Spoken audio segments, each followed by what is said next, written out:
Aku kaget melihat mertua gandeng pelakor saat aku cek kandungan di rumah sakit. Ternyata mereka menyembunyikan ini dariku.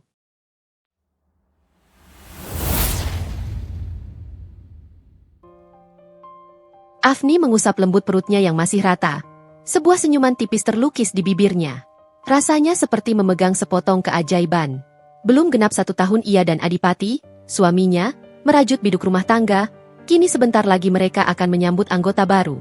Kehidupan Afni, seorang peneliti muda di bidang teknologi informasi, yang menikah dengan Adipati, seorang arsitek sukses dengan segudang proyek, terasa sangat sempurna. Hubungan mereka bukan hanya dilandasi cinta, tetapi juga saling menghargai mimpi dan pekerjaan masing-masing.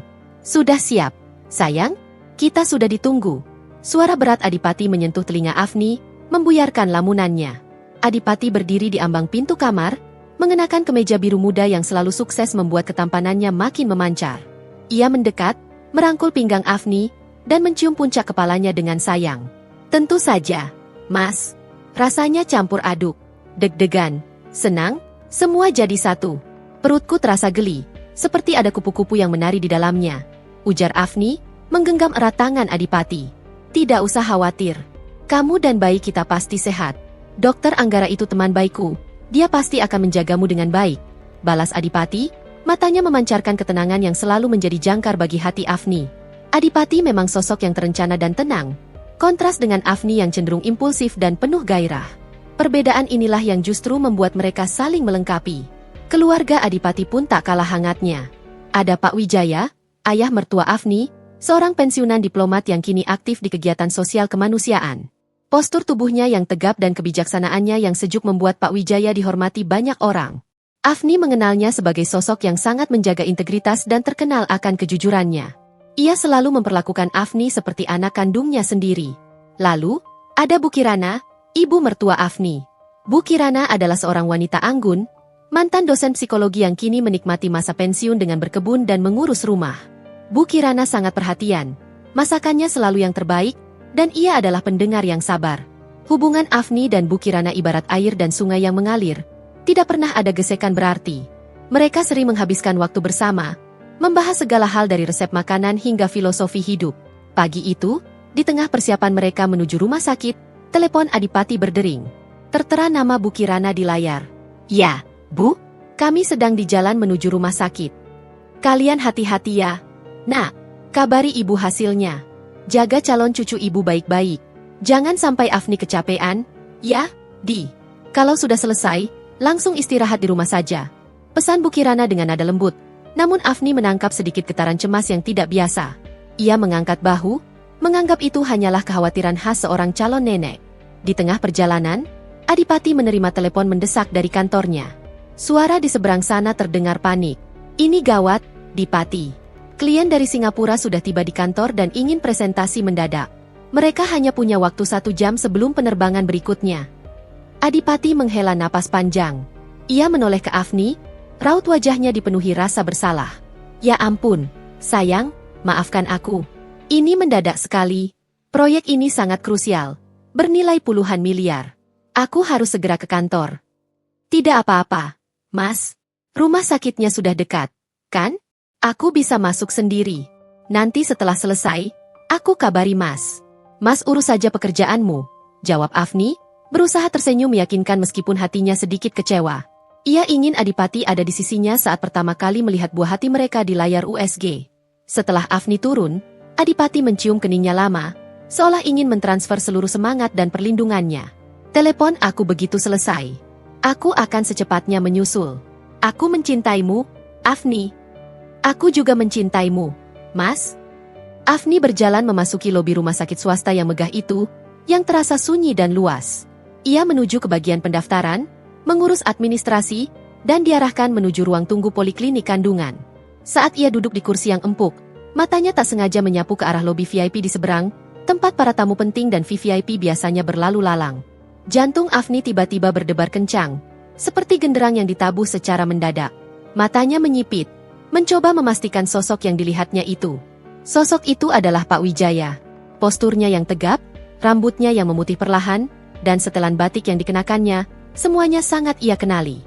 Namun, yang membuat Afni terpaku, Bahkan napasnya seakan tercekat di tenggorokan, bukanlah keberadaan Pak Wijaya di sana, melainkan wanita yang ia gandeng. Wanita itu muda, mungkin sebaya dengan Afni, dengan rambut hitam panjang terurai dan wajah yang sangat cantik, namun tanpa pucat pasi dan terlihat rapuh. Pak Wijaya menggandeng tangan wanita itu dengan sangat protektif, bahkan bisa dibilang posesif, membimbingnya berjalan tergesa-gesa seolah dikejar waktu. Wajah Pak Wijaya terlihat tegang, rahangnya mengeras, ekspresi yang jarang sekali Afni lihat. Ini tidak mungkin, gumam Afni, darahnya seakan ditarik ke ubun-ubun. Kepalanya terasa pening. Bukankah Pak Wijaya bilang hari ini ia ada pertemuan dengan kawan lamanya di luar kota? Kenapa ia berada di rumah sakit ini? Dan kenapa ia bersama wanita muda ini? Sikap mereka sangat akrab, bahkan intim. Afni merasa dirinya seperti sedang menonton film bisu. Ia mencoba menepis pikiran buruk itu. Mungkin itu kolega bisnis? Murid Pak Wijaya di kegiatan sosialnya? Atau kerabat jauh? Namun, naluri Afni, naluri seorang wanita, menjerit. Ia melihat sebuah intensitas, sebuah rahasia yang terjalin di antara sepasang mata Pak Wijaya dan wanita muda itu. Pandangan mereka saling mengunci sesaat, penuh arti yang tidak dapat dimengerti oleh orang luar. Saat Pak Wijaya dan wanita itu menghilang di balik lorong menuju area rawat inap khusus, nama Afni dipanggil oleh suster. Ia harus masuk. Di dalam ruangan yang steril, Dr. Anggara, teman Adipati, menyambutnya ramah. Ia menjelaskan proses USG. Afni berusaha fokus, melihat titik kecil berdenyut di layar. Air mata haru hampir tumpah. Namun kegembiraan itu terasa hambar. Bayangan Pak Wijaya dan wanita muda itu terus menari di pelupuk matanya. Ia hanya mengangguk-angguk seolah mendengarkan penjelasan dokter. Semua bagus. Afni, bayi dan kamu sehat. Ini berkah yang luar biasa, kata Dokter Anggara sambil tersenyum. Afni memaksakan senyumnya. Terima kasih, dokter. Setelah selesai, Afni tidak langsung keluar. Ia meminta izin ke toilet, namun justru berbelok menuju area yang tadi dilewati Pak Wijaya. Pikirannya sudah dipenuhi kegelisahan yang mematikan. Ia harus tahu. Ia harus memastikan apakah Pak Wijaya, sang figur integritas yang ia kagumi, benar-benar sedang melukai hati Bu Kirana dengan sebuah perselingkuhan. Afni mengikuti instingnya, berjalan perlahan melewati lorong-lorong sepi, melewati banyak kamar rawat inap yang pintunya tertutup rapat. Akhirnya, ia melihat siluet Pak Wijaya di depan sebuah kamar paling ujung di bagian VIP. Pak Wijaya tampak sedang berbicara dengan perawat. Gesturnya terkesan memerintah, seolah mengatur sesuatu yang sangat penting. Begitu perawat itu pergi, Pak Wijaya membuka pintu kamar perlahan dan masuk ke dalam. Afni mendekat bagai bayangan, hati-hati agar langkah kakinya tidak berbunyi. Ia berhasil berdiri tepat di samping pintu kamar itu. Ia melihat ke sekeliling, tidak ada CCTV di dekatnya, hanya ada jalur evakuasi yang sunyi. Afni memberanikan diri. Sedikit ia dorong pintu yang ternyata tidak terkunci rapat itu. Dari celah yang sangat tipis, ia bisa melihat wanita muda itu, berbaring di tempat tidur rumah sakit. Wajahnya kini terlihat lebih damai, namun tetap menyimpan kesedihan yang mendalam. Kamu harus kuat, nah, tidak akan ada yang tahu. Ini demi keselamatanmu. Suara Pak Wijaya terdengar berat, penuh keprihatinan. Saya tidak tahu harus berterima kasih bagaimana lagi, Pak. Balas suara wanita itu terdengar sangat pelan dan serak, seolah ia baru saja menangis. Jangan pikirkan itu. Kamu fokus pada kesembuhanmu. Setelah ini semua selesai, kamu akan aman, janji Pak Wijaya. Ia duduk di tepi ranjang, dan yang membuat Afni menggigil, Pak Wijaya mengusap kening wanita itu dengan gestur kebapakan yang sangat lembut. Namun di mata Afni, gestur itu terasa sangat intim dan terlarang. Afni menarik napas, air mata mulai menggenang. Jantungnya berdenyut nyeri, seakan tertusuk sembilu. Tidak mungkin. Ayah benar-benar menyembunyikan wanita ini di sini, bisik Afni, suaranya tercekat. Ia mundur perlahan, secepat mungkin menjauh dari ruangan itu sebelum ketahuan. Kepalanya kini dibanjiri berbagai pertanyaan. Siapa wanita ini? Kenapa Pak Wijaya berkata, demi keselamatanmu? Apa yang sedang disembunyikan? Satu hal yang pasti, keluarga yang selama ini ia puja keharmonisannya, ternyata menyimpan retakan yang tersembunyi. Retakan itu bernama Sinta, nama yang Afni dengar dari percakapan singkat perawat tadi. Dan Afni, kini, membawa rahasia yang begitu berat. Ia harus bertindak. Tapi bagaimana? Ia baru saja menemukan keajaiban kecil di dalam perutnya. Dan ia tidak mau kebahagiaannya hancur karena mendapati kenyataan pahit ini. Kebohongan yang dilakukan Pak Wijaya, yang ia yakini adalah perselingkuhan, seakan menjadi awan gelap yang tiba-tiba menyelimuti matahari pernikahannya yang cerah. Ia memutuskan untuk merahasiakannya dari Adipati, demi melindungi kehamilan dan ketenangan batin Bu Kirana, setidaknya untuk saat ini, sampai ia menemukan bukti yang lebih kuat. Keputusan Afni untuk diam adalah benih konflik besar yang baru saja ia tanam. Afni berjalan keluar dari rumah sakit dengan langkah gontai, seolah kakinya terikat beban timah. Di dalam tasnya, ada cetakan foto USG yang menunjukkan titik mungil, calon buah hatinya. Namun kegembiraan itu kini tertutup awan mendung kecurigaan. Ia baru saja menyaksikan sebuah pemandangan yang meruntuhkan benteng kepercayaannya terhadap sosok ayah mertua yang selama ini ia hormati. Ia yakin, nama Sinta adalah nama dari bibit kehancuran yang tak terduga dalam keluarga Wijaya. Sayang, bagaimana hasilnya? Suara Adipati menyambutnya di depan gerbang rumah sakit. Wajah Adipati terlihat letih, tetapi matanya memancarkan kekhawatiran yang tulus. Ia pasti bergegas datang setelah menyelesaikan urusan kantornya. Afni memaksakan senyum. Sebuah topeng sempurna yang ia kenakan untuk menyembunyikan badai di hatinya. Semua baik, Mas. Bayi kita sehat. Dokter Anggara bilang dia tumbuh sempurna. Adipati langsung memeluk Afni erat, melepaskan napas lega. Syukurlah. Maafkan aku tidak bisa mendampingimu di dalam. Urusan klien itu benar-benar tak bisa ditunda. Sudah kubilang, tidak apa-apa.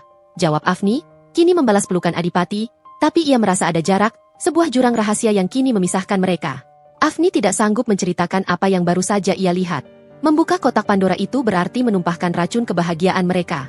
Ia memilih menunda, mencari waktu yang tepat, atau mungkin, bukti yang tak terbantahkan. Di dalam mobil, Adipati mengambil alih kemudi. Aku sudah telepon ibu, dia senang sekali. Dia langsung menyuruh kita pulang dan istirahat. Dia bilang, malam ini dia akan masak makanan favoritmu. Mendengar nama Bu Kirana, hati Afni terasa makin nyeri.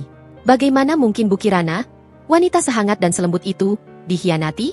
Apakah ia sudah tahu? Apakah ia memilih diam demi menjaga nama baik dan keutuhan keluarga besar ini? Afni tahu, Bu Kirana sangat mencintai suaminya. Jika ia tahu, ini pasti bagaikan duri yang menusuk jantungnya setiap saat. Sepanjang perjalanan pulang, Afni terdiam, pikirannya bekerja keras bagai mesin yang terlalu panas. Ia menyusun puzzle dari potongan-potongan kecil. Kunjungan rahasia Pak Wijaya, wajah pucat Sinta, dan bisikan, demi keselamatanmu. Saat mereka tiba di rumah, sambutan hangat dari Bu Kirana seolah memperparah rasa bersalah Afni. Bu Kirana langsung memeluk Afni dan mengelus perutnya. Terima kasih, Nak. Terima kasih sudah menjaga cucu ibu. Sekarang, ibu hanya ingin kamu dan bayi sehat. Makan yang banyak, ya? Bu Kirana tersenyum. Senyum yang bagi Afni, terlihat sedikit dipaksakan, menyimpan beban yang berat. Malam itu, di meja makan, suasana terasa sedikit dingin, meskipun hidangan lezat tersaji. Kehadiran Pak Wijaya, yang baru pulang tak lama setelah mereka, menambah ketegangan yang hanya dirasakan oleh Afni. Pak Wijaya terlihat biasa saja, seolah hari ini hanyalah hari biasa. Senyumnya ramah seperti biasanya. Namun di mata Afni, senyum itu kini terasa palsu, seperti topeng yang menutupi dosa. Bagaimana pemeriksaanmu, Nak? Sehat-sehat? Tanya Pak Wijaya, tatapannya tulus. Afni hampir tersedak. Ia menatap Pak Wijaya lurus-lurus. Sehat? Yah, syukurlah. Adipati merasakan keanehan itu. Ia melihat Afni hanya mengaduk-aduk makanannya dan menghindari tatapan ayahnya. Sayang, kamu baik-baik saja? Wajahmu pucat. Apa kamu masih lelah? Aku baik-baik saja, Mas. Mungkin cuma sedikit mual. Elak Afni cepat, sambil melirik Bu Kirana yang duduk di sampingnya. Bu Kirana tampak fokus memotong makanannya. Tetapi Afni melihat jari-jari Bu Kirana sedikit bergetar. Malam itu, Afni memutuskan ia tidak bisa diam. Ia harus menggali lebih dalam, bukan untuk menghakimi, melainkan untuk mengetahui sejauh mana kebenaran ini sudah merusak keluarganya. Ia memilih Bu Kirana sebagai pintu masuk pertamanya. Jika dugaannya benar, Bu Kirana adalah korban yang paling menderita, dan Afni merasa bertanggung jawab untuk membelanya, atau setidaknya, membagi beban rahasia ini. Namun, sebelum ia sempat mendekati Bu Kirana, ia justru mengamati tingkah laku ibu mertuanya itu. Malam hari itu, sekitar pukul 10, saat Afni berpura-pura sudah tidur, ia mendengar suara Bu Kirana dari taman belakang. Afni menyelinap perlahan ke balkon, membuka tirai sedikit. Di bawah cahaya rembulan yang sepotong, Bu Kirana sedang berdiri sendiri, memegang telepon di telinganya. Raut wajahnya tegang, dan suaranya berbisik-bisik, penuh kehati-hatian. Afni hanya bisa menangkap beberapa kata yang dibawa angin malam, seperti pecahan kaca yang menyakitkan. Iya, semuanya aman. Aku sudah atur tidak ada yang boleh tahu. Apalagi Afni? Kamu yakin dia akan aman di sana? Bu Kirana mengakhiri panggilan dengan cepat. Ia mengusap matanya, lalu berdiri mematung di tengah taman untuk beberapa saat. Bahunya tampak merosot di bawah beban yang tak terlihat. Ia kemudian masuk rumah tanpa menoleh ke belakang. Afni membeku di tempatnya. Aman? Mengatur? Tidak ada yang boleh tahu. Apalagi Afni? Kesimpulan Afni semakin mengkristal. Bu Kirana memang mengetahui perselingkuhan itu. Ia tidak hanya diam, Tetapi ia bahkan bersekongkol dengan Pak Wijaya untuk mengatur dan mengamankan Sinta. Pertanyaan besar menggantung di benak Afni. Mengapa? Mengapa Bu Kirana membantu perselingkuhan suaminya? Apakah ada ancaman? Atau apakah cinta Bu Kirana pada Pak Wijaya begitu besar, hingga ia rela mengorbankan harga dirinya? 2 hari kemudian, Afni memutuskan untuk menjalankan misi pengintaian yang lebih terstruktur. Ia menggunakan alasannya untuk mencari perlengkapan bayi di dekat rumah sakit tempat ia cek kandungan. Ia memberitahu Adipati bahwa ia ingin berjalan-jalan sendirian. Hati-hati, sayang. Jangan terlalu lama di luar. Kalau ada apa-apa, langsung telepon aku. Pesan Adipati, mencium keningnya. Siap, Kapten. Balas Afni, merasa sedikit bersalah karena harus berbohong pada suaminya, yang selama ini selalu menjadi kompas moralnya. Setibanya di rumah sakit, Afni langsung menuju bagian administrasi dengan alasan, ada berkas yang tertinggal. Ia berpura-pura mencari berkas di meja perawat di poliklinik kandungan. Lalu dengan sigap ia memanfaatkan kelengahan seorang perawat senior yang baru saja menyerahkan sebuah map berisi data pasien VIP. Map itu berisi data Sinta. Afni menyelinap ke toilet, tangannya gemetar saat membuka map itu. Ia mencari identitas Sinta, tetapi yang ia temukan hanyalah data yang sangat minim. Bahkan alamatnya ditulis, rahasia. Ia menemukan nama lengkap, Sinta Ayu Larasati, usia 23 tahun. Sebaya denganku, desis Afni dalam hati. Di bagian catatan medis, Afni menemukan hal yang paling aneh. Diagnosis Sinta tertulis tidak jelas. Hanya kode-kode penyakit langka yang Afni, dengan pengetahuannya di bidang IT, yakin kode itu terlalu rumit untuk diagnosis biasa. Ada beberapa baris data numerik yang berulang, diketik di antara catatan obat-obatan. Ini bukan kode medis biasa. Ini seperti enkripsi data. Gumam Afni, otaknya mulai menganalisis. Namun, ia tidak punya waktu untuk membongkar teka-teki itu sekarang. Yang membuatnya lebih terkejut adalah lembar tagihan.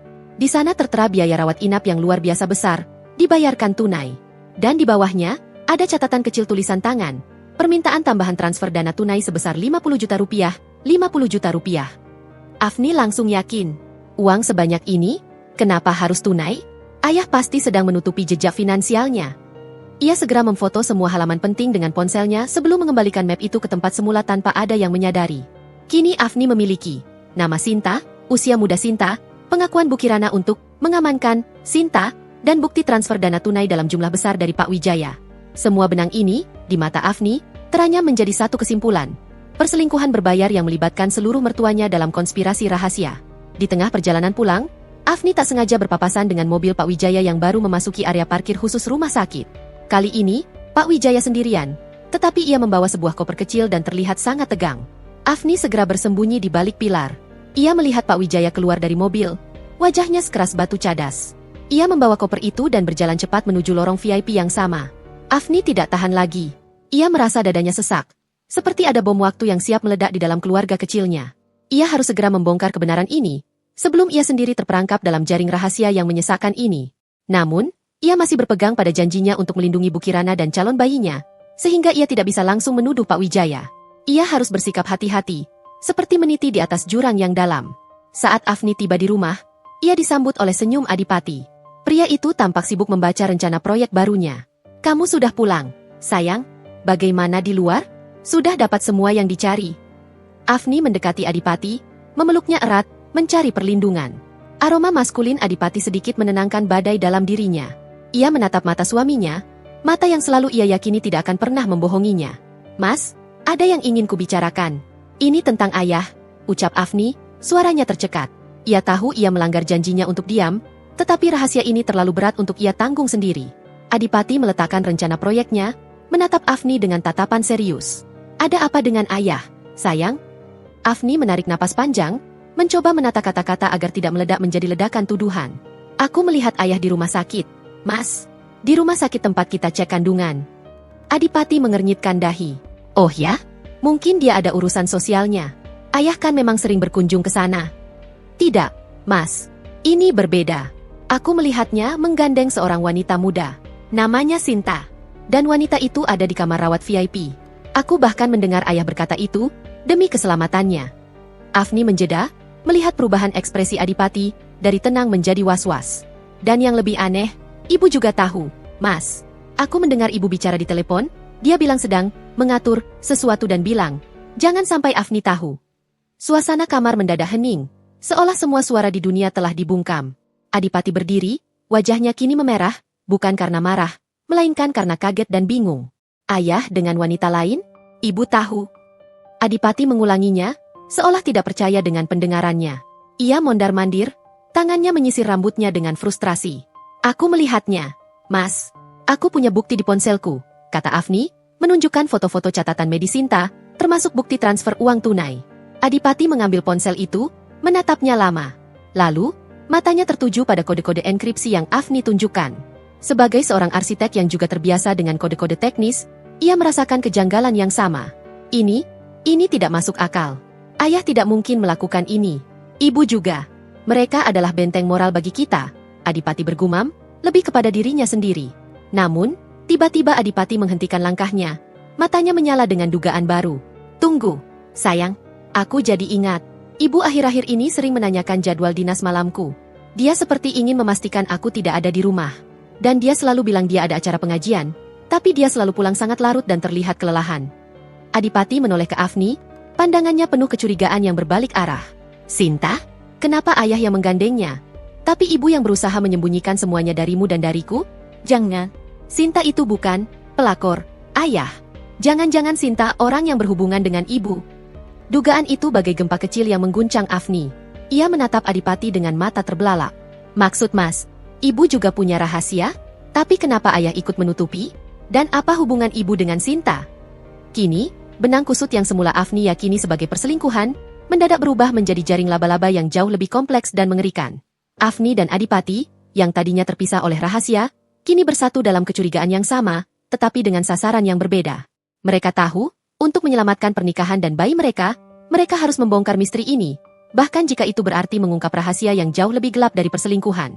Mereka kini berdiri di ambang pintu sebuah rahasia keluarga yang sangat besar, sebuah kotak Pandora yang menanti untuk dibuka.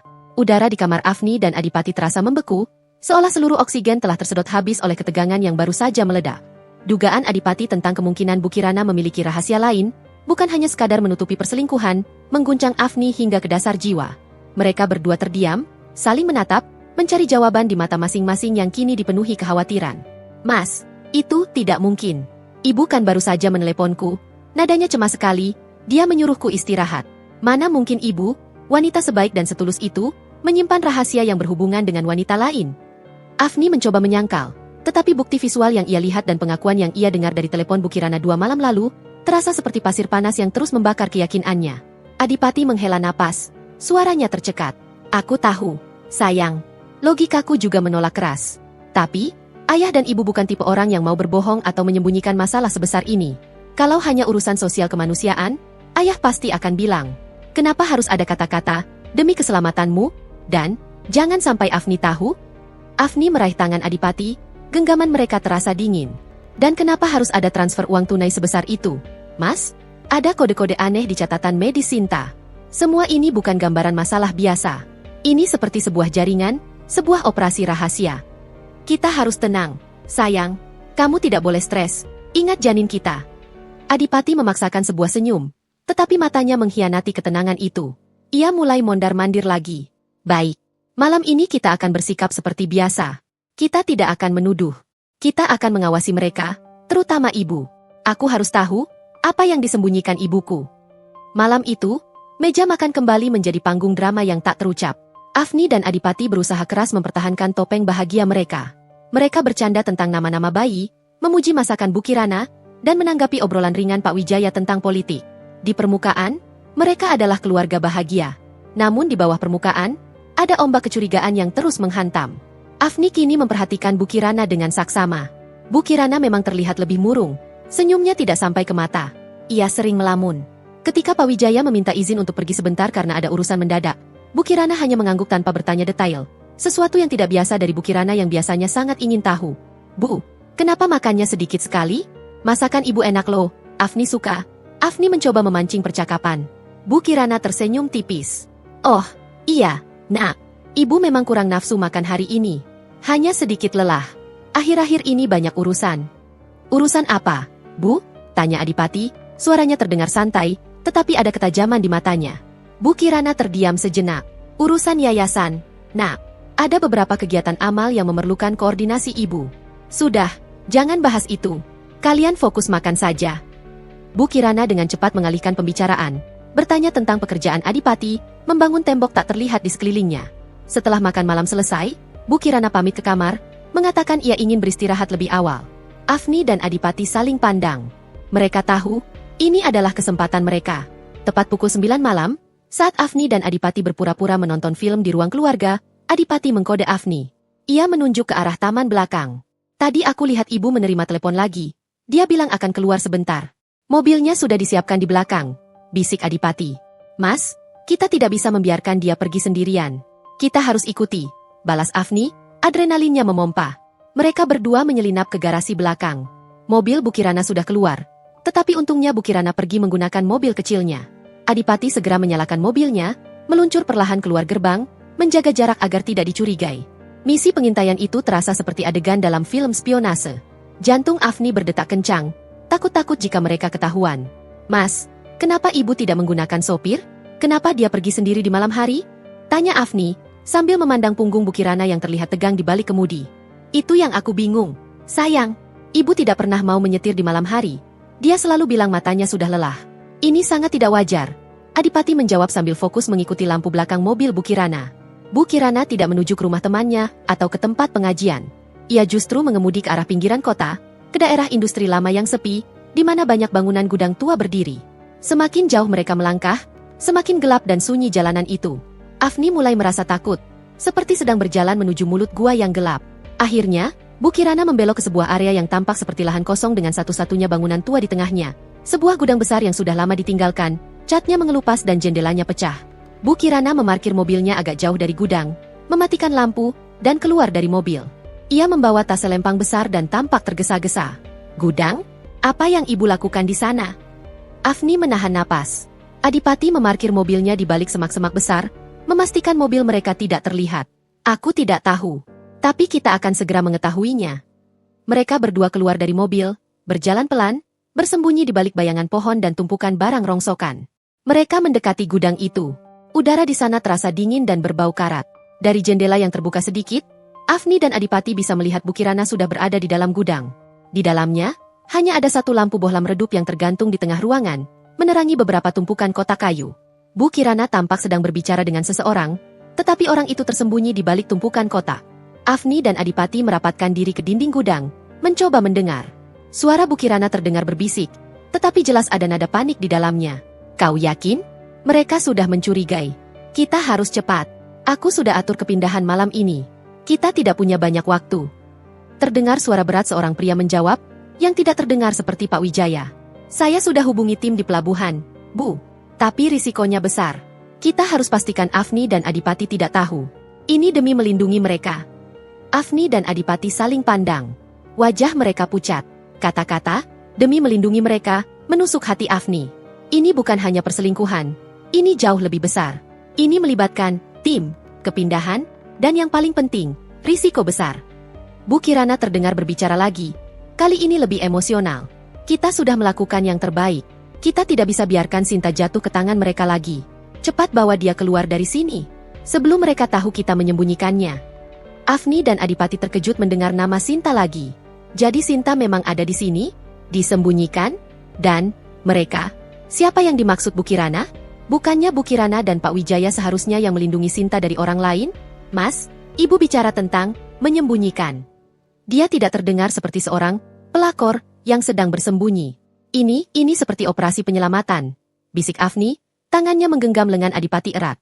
Adipati mengangguk, matanya memancarkan tekad yang membara. Apapun itu, aku tidak bisa membiarkan ibuku terlibat dalam bahaya sebesar ini sendirian. Kita harus masuk. Aku harus tahu apa yang disembunyikan ayah dan ibu dariku. Tunggu, Mas.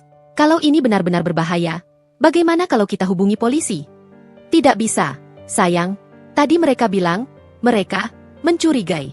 Jika kita melibatkan polisi, bisa-bisa informasi ini bocor sebelum waktunya. Aku akan masuk dulu. Kamu tunggu di sini. Kalau ada apa-apa, kamu langsung lari ke mobil dan telepon aku. Adipati melepaskan genggaman Afni, tetapi Afni menggeleng tegas. Tidak, Mas. Aku ikut. Kamu bilang kita harus bersatu, kan? Aku tidak akan meninggalkanmu di tengah bahaya ini. Tatapan Afni keras, seolah ia adalah batu karang yang tak tergoyahkan. Adipati tahu ia tidak bisa membantah istrinya yang sedang hamil, tetapi tekad Afni membuatnya semakin yakin. Mereka berdua bergerak mengendap-endap menuju pintu belakang gudang yang tampaknya terbuka sedikit. Adipati mengambil napas dalam-dalam, mengangguk pada Afni, dan dengan gerakan cepat, ia mendorong pintu itu hingga terbuka lebar, memasuki cahaya rembulan yang samar-samar. "Ibu!" panggil Adipati lantang. Bu Kirana menjerit kaget. Tubuhnya membeku, tas selempang yang ia pegang terjatuh ke lantai kayu dengan bunyi, bruk, yang memecah kesunyian malam. Ia menoleh, wajahnya penuh keterkejutan dan ketakutan. Di hadapan Bu Kirana, di balik tumpukan kotak, terlihat seorang pria parubaya yang terluka di lengan, sedang berusaha berdiri. Pria itu bukan Sinta. Pria itu tampak familiar di mata Afni, seperti pernah ia lihat di rumah sakit. Pria itu adalah petugas keamanan. Ya Tuhan, Adipati, Afni, kenapa kalian di sini? Bu Kirana hampir menangis. Ia mendekat, berusaha menghalangi pandangan mereka. Adipati melangkah maju. "Bu, jelaskan. Apa yang sedang terjadi? Siapa Sinta? Kenapa ayah dan ibu merahasiakan semuanya dari kami?" Pria parubaya yang terluka itu, yang ternyata adalah seorang petugas keamanan rumah sakit bernama Pak Hasan, berbicara dengan suara serak, napasnya tersengal. "Maaf, Den. Semua ini karena kami harus melindungi dia." "Melindungi siapa? Sinta?" tanya Afni, suaranya bergetar. "Iya, Nyonya muda. Sinta adalah korban. Dia lari dari sindikat perdagangan orang. Mereka menggunakan rumah sakit sebagai tempat transit. Pak Wijaya menyelamatkannya, tapi sekarang mereka memburu Sinta. Kami hanya mencoba melindunginya dan mencari bukti agar kami bisa membongkar sindikat ini dari dalam. Bu Kirana membantu menyembunyikan saya, karena saya sudah tahu terlalu banyak dan jadi target mereka. Kami harus memindahkannya malam ini ke tempat yang lebih aman sebelum mereka tahu. Semua ini demi keselamatan kami semua, terutama kalian adalah keluarga Pak Wijaya." Afni dan Adipati terdiam, lidah mereka keluh. Rahasia besar yang mereka sangka adalah perselingkuhan berbayar, ternyata adalah sebuah misi kemanusiaan yang heroik dan penuh bahaya. Pak Wijaya dan Bu Kirana tidak mengkhianati cinta mereka, melainkan mempertaruhkan nyawa demi menyelamatkan seorang korban dan membongkar kejahatan. Rasa malu karena telah curiga menghantam Afni dan Adipati, seolah mereka baru saja menuduh dua malaikat. Udara di dalam gudang yang dingin dan berdebu itu terasa membebani Afni dan Adipati, bukan lagi karena ketegangan, melainkan karena rasa malu dan penyesalan yang mendalam. Mereka terdiam, mencerna rentetan kata yang baru saja diucapkan Pak Hasan. Pria parubaya itu, yang ternyata adalah kunci dalam operasi rahasia mertua mereka, memegang lengan yang diperban darurat oleh Bu Kirana. Bu Kirana, yang tadinya terkejut, kini tampak pasrah. Air mata menggenang di matanya, bukan air mata kesedihan, melainkan kelegaan bercampur rasa takut karena rahasia mereka akhirnya terkuak, dan kini Afni serta Adipati ikut terseret ke dalam pusaran bahaya ini. "Bu, maafkan kami. Kami salah sangka," ujar Afni, suaranya tercekat. Ia melangkah maju, memeluk Bu Kirana erat. Pelukan itu adalah permohonan maaf tanpa kata. Pengakuan bahwa kecurigaannya terhadap perselingkuhan telah meracuni pikirannya. Bu Kirana membalas pelukan itu tak kalah erat. "Tidak apa-apa, Nak. Ibu yang salah karena menyembunyikannya. Tapi kami benar-benar harus melakukannya. Kami tidak mau kalian, apalagi Afni yang sedang hamil, terancam." Adipati mendekat, matanya menatap Pak Hasan dengan tatapan penuh hormat. "Pak Hasan, Anda terluka. Apa yang terjadi?" "Ini hanya luka kecil, Den. Saya diserang saat mencoba memindahkan Sinta dari rumah sakit. Sindikat itu cerdas. Mereka punya mata di mana-mana. Untungnya, Bu Kirana sudah lebih dulu mengatur tempat persembunyian ini dan membantu saya." "Jadi, Sinta sudah dipindahkan dari rumah sakit?" tanya Afni, pikirannya langsung terhubung pada momen ia melihat Pak Wijaya membawa koper kecil. "Ya, Nyonya muda. Pagi tadi, Pak Wijaya yang mengurusnya. Dia sangat hati-hati. Dia menggunakan kode rahasia dalam catatan medisnya, sebagai penanda bahwa Sinta harus segera dipindahkan ke luar kota." "Kode rahasia?" Adipati menyahut cepat. "Afni, kode yang kamu foto itu." Afni mengangguk. Ternyata kode-kode aneh yang ia kira adalah upaya penipuan, adalah isyarat penyelamatan. Rasa bersalahnya makin menusuk. "Uang tunai itu?" tanya Afni lagi. "Uang itu untuk biaya operasi darurat tim kami, Den. Termasuk untuk menyuap beberapa petugas rumah sakit yang kami curigai bekerja untuk sindikat itu, agar mereka tidak membocorkan identitas Sinta," jelas Pak Hasan. Pak Wijaya menggunakan seluruh jaringannya. Beliau benar-benar mempertaruhkan segalanya. Mendengar penjelasan itu, Adipati menghela napas panjang. Ayahnya, sang diplomat yang ia anggap hanya mengurus yayasan amal, ternyata sedang terlibat dalam perang rahasia melawan kejahatan kemanusiaan. "Tapi kenapa ayah tidak bilang apa-apa?" "Bu, kami kan bisa membantu," tanya Adipati. Bu Kirana memegang tangan Adipati.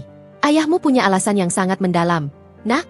Sinta," dia mengingatkan ayah pada adik perempuannya yang hilang puluhan tahun lalu karena kasus yang sama.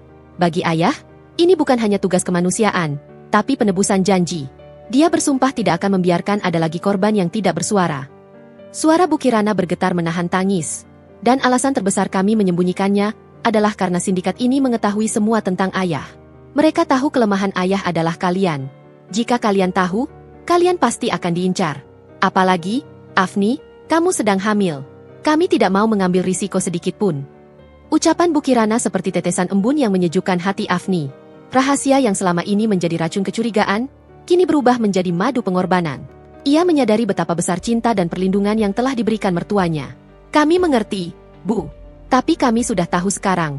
Kami tidak akan diam, tegas Adipati, matanya kini memancarkan tekad.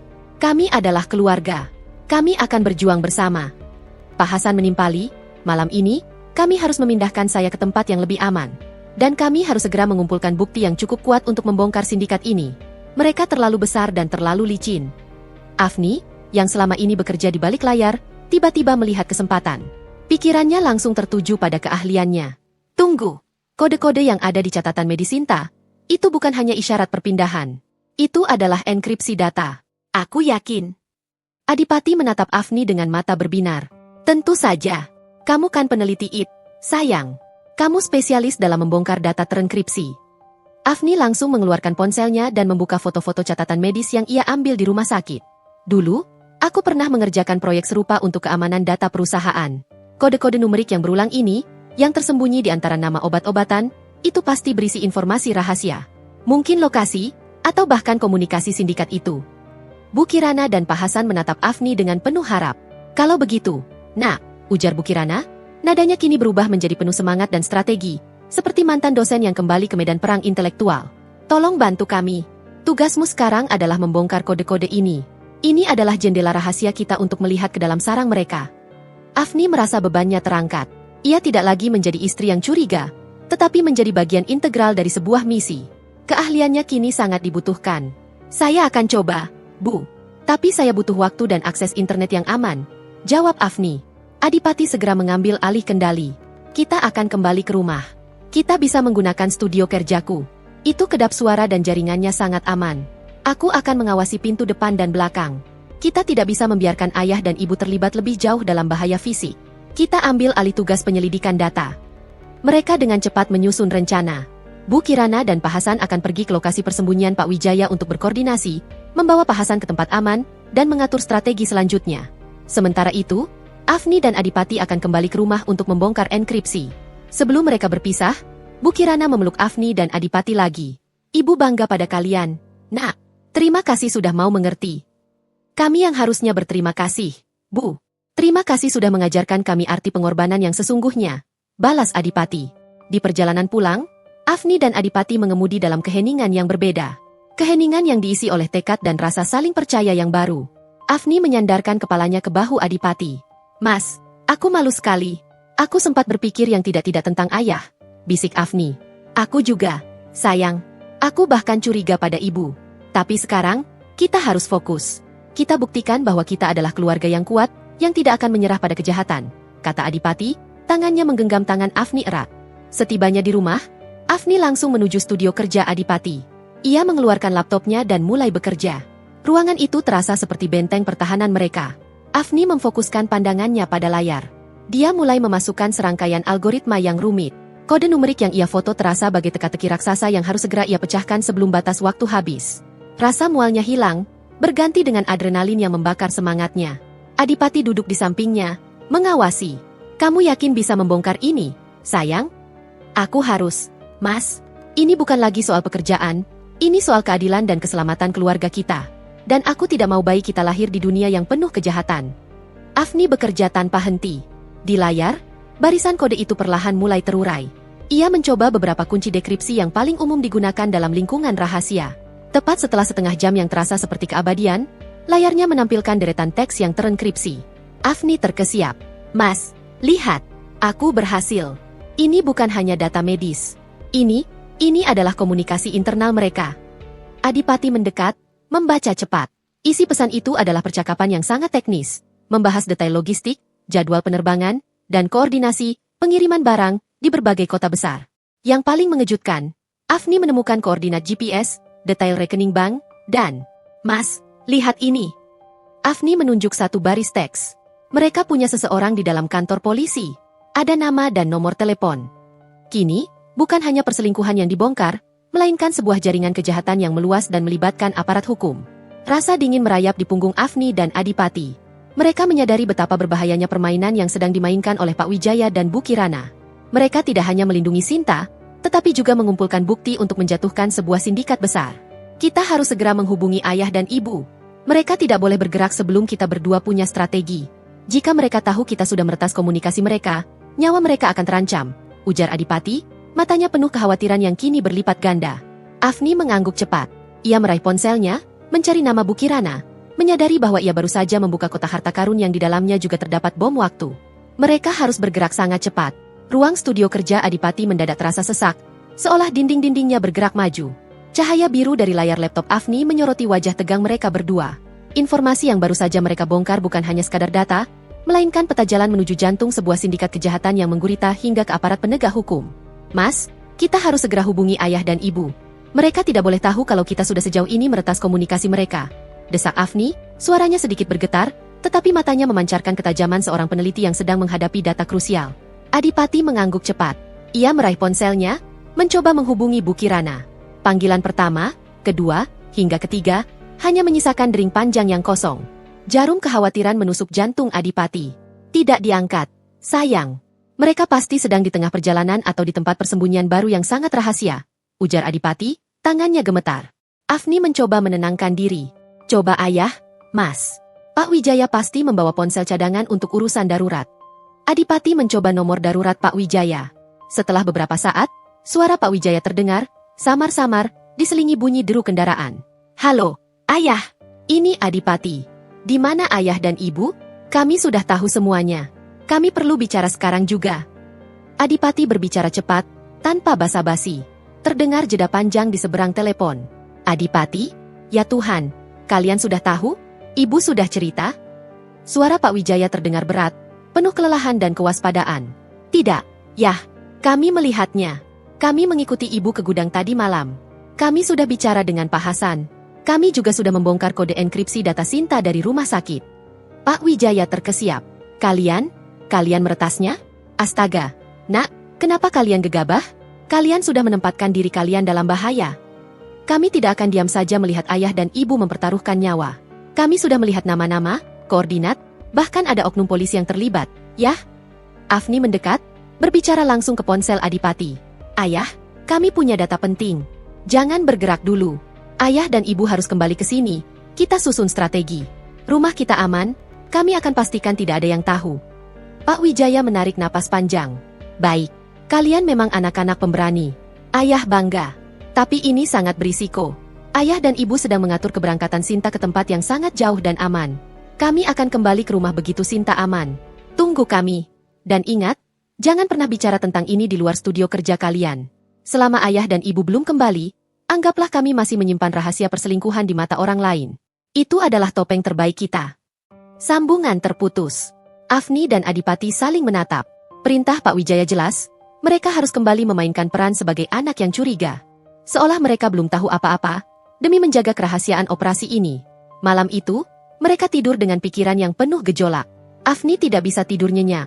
Ia terus memutar ulang kata-kata Bu Kirana dan Pak Wijaya, menyadari bahwa setiap detik yang berlalu adalah pertaruhan nyawa. Keesokan sorenya, Bu Kirana kembali ke rumah. Ia datang sendiri, wajahnya kuyu, matanya tampak sembab dan merah, seolah tidak tidur selama berhari-hari. Ia membawa aura kecemasan yang mendalam. Adipati dan Afni mengikuti skenario Pak Wijaya, mencoba memainkan peran mereka. Saat Bu Kirana berjalan melewati ruang keluarga, Afni langsung menghampirinya, tidak lagi menyembunyikan kekesalannya, yang sekarang hanya sandiwara. Ibu baru pulang? Dari mana saja, Bu? Tanya Afni dengan nada dingin, mencoba menyesuaikan diri dengan peran yang ia ciptakan. Bu Kirana berhenti, menoleh ke Afni dan Adipati yang kini berdiri di belakangnya. Air mata Bu Kirana tiba-tiba menetes. Ia tidak menyangka harus berhadapan dengan kemarahan anak-anaknya secepat ini.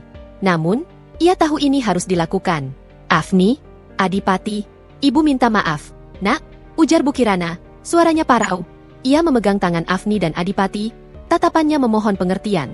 Adipati, yang hatinya sudah mencair karena mengetahui kebenaran, harus mengeraskan hatinya demi peran ini.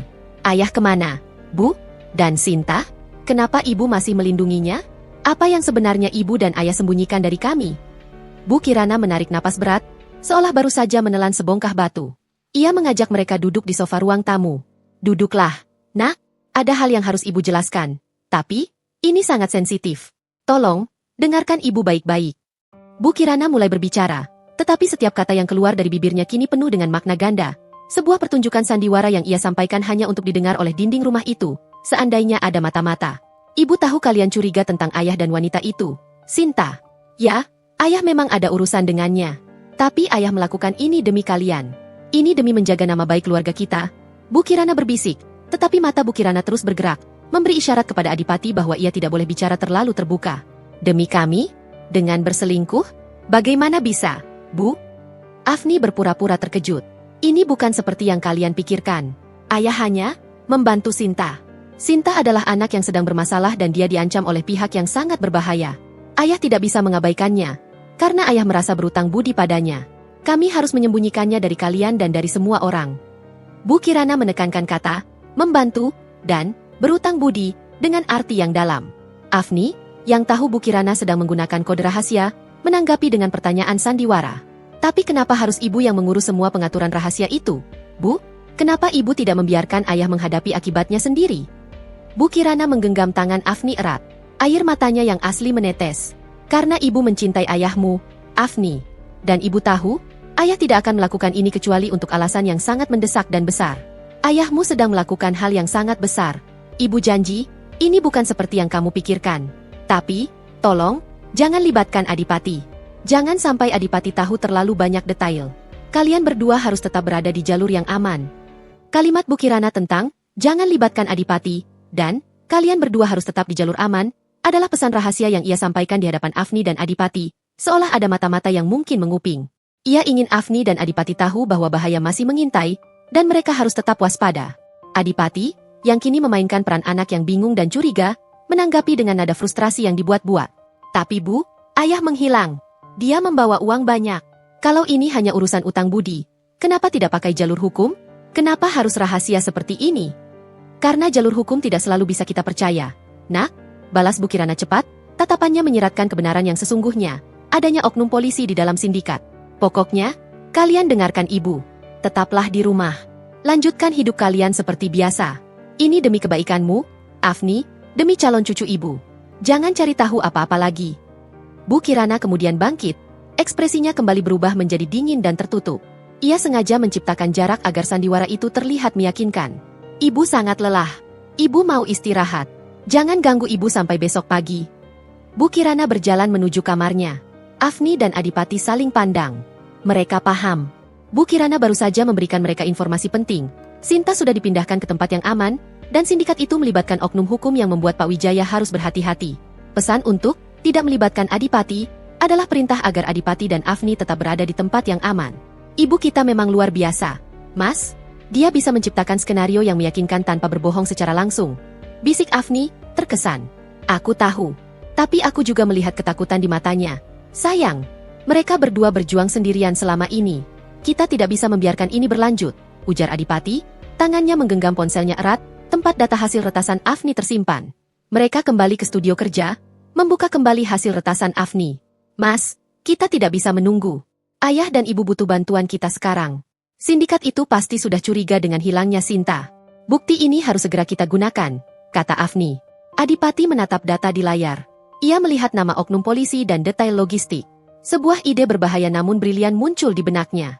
Kita tidak akan menghubungi polisi, sayang. Ayah sudah benar.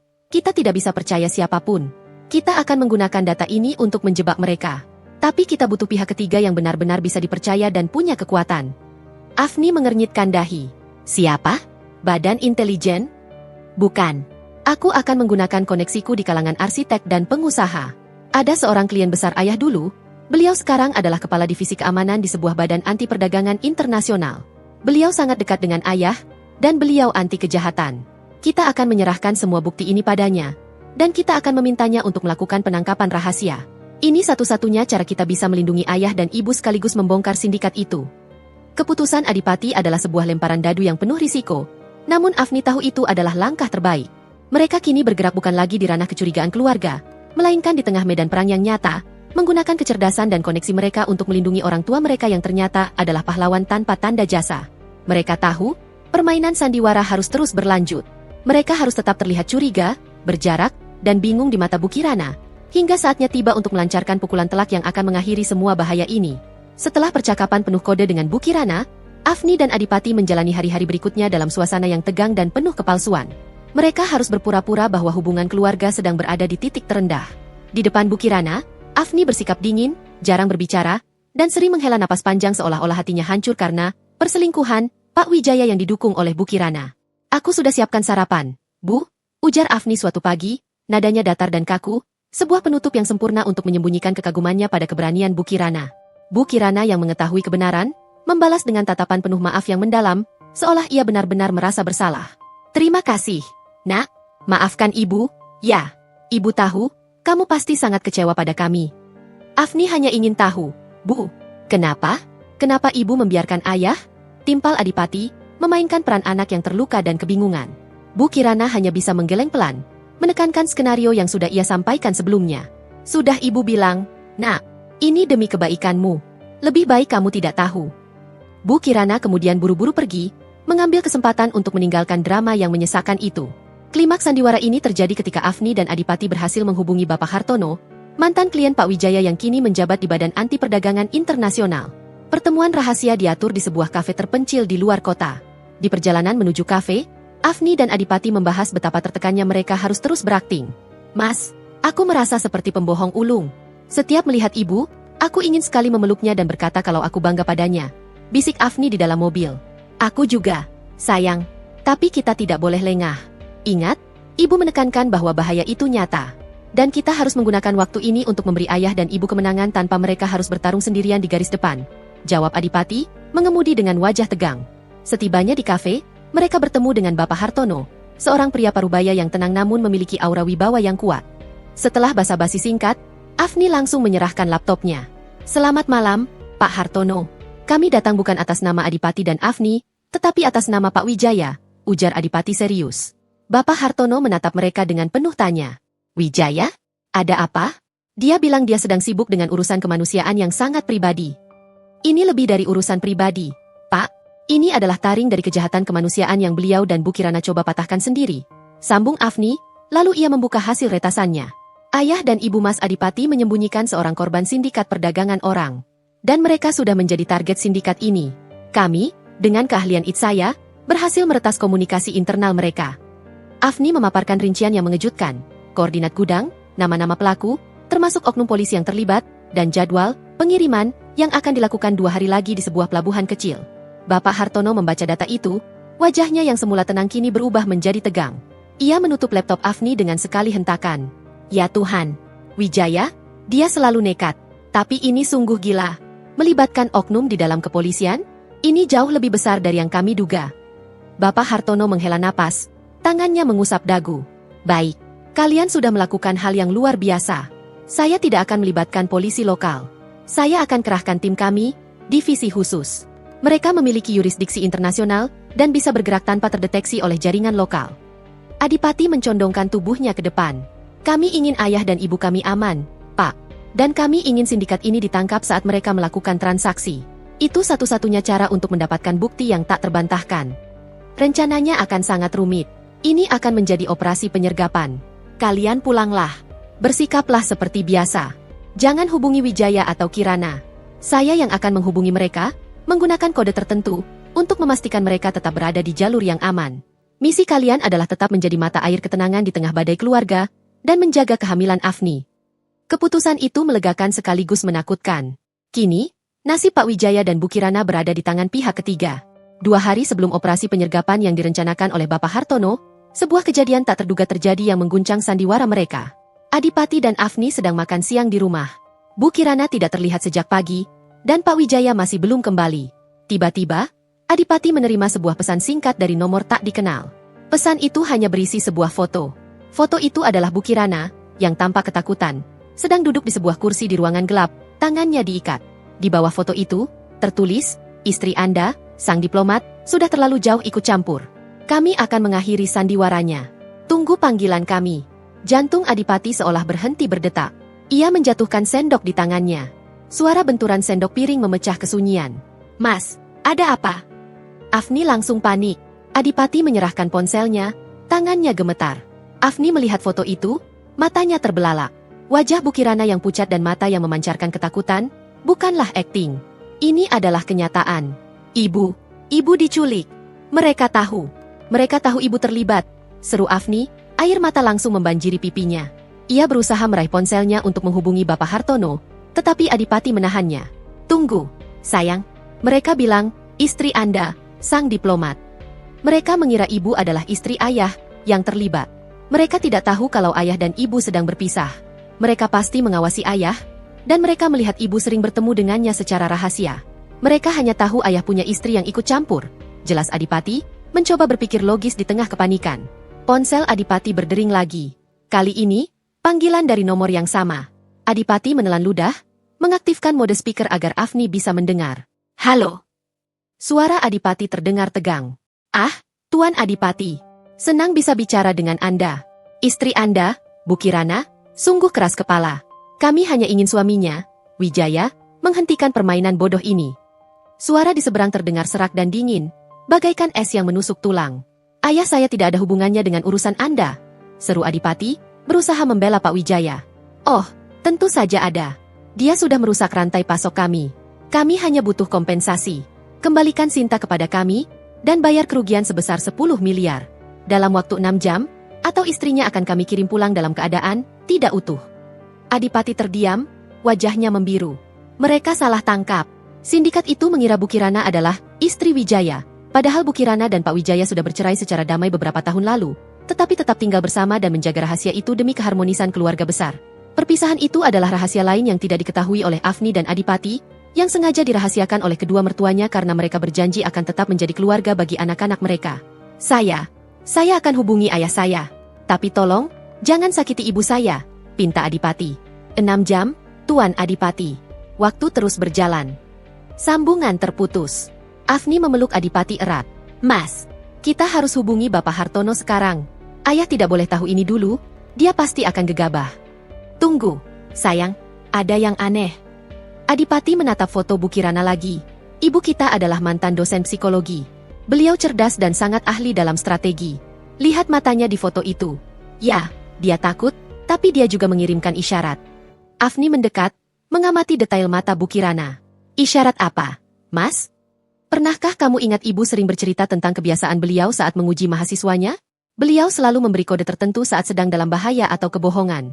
Ada kerutan kecil di sudut mata kirinya, dan cara bibirnya ditekuk.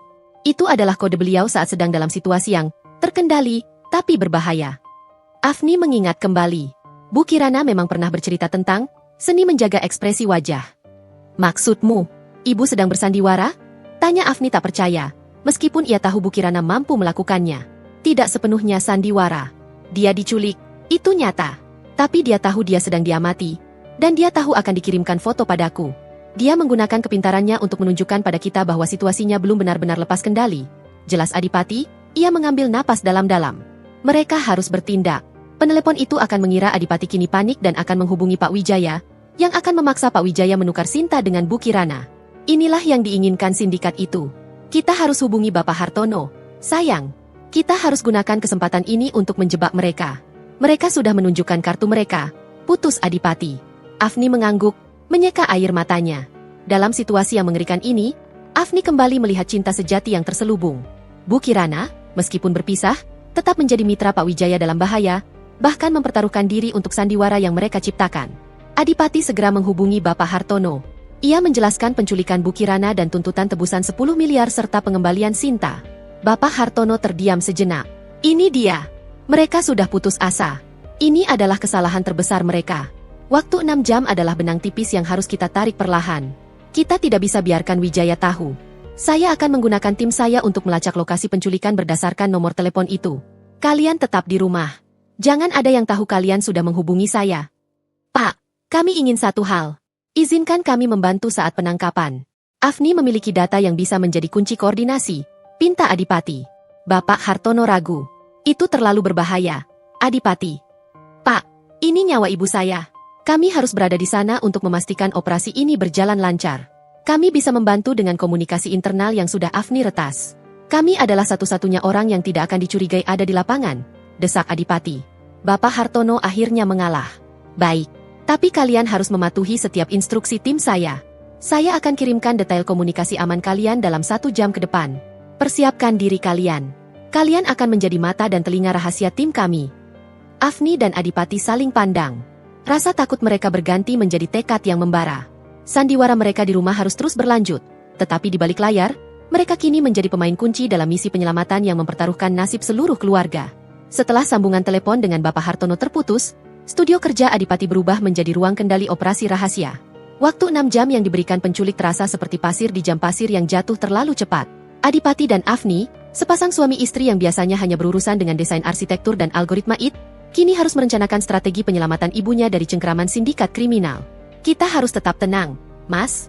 Ingat kata Bapak Hartono, kita adalah mata dan telinga rahasia. Ujar Afni, suaranya kini lebih mantap, menyingkirkan sisa-sisa kepanikan sebelumnya. Ia membuka kembali laptopnya, bersiap untuk menerima instruksi komunikasi dari tim khusus.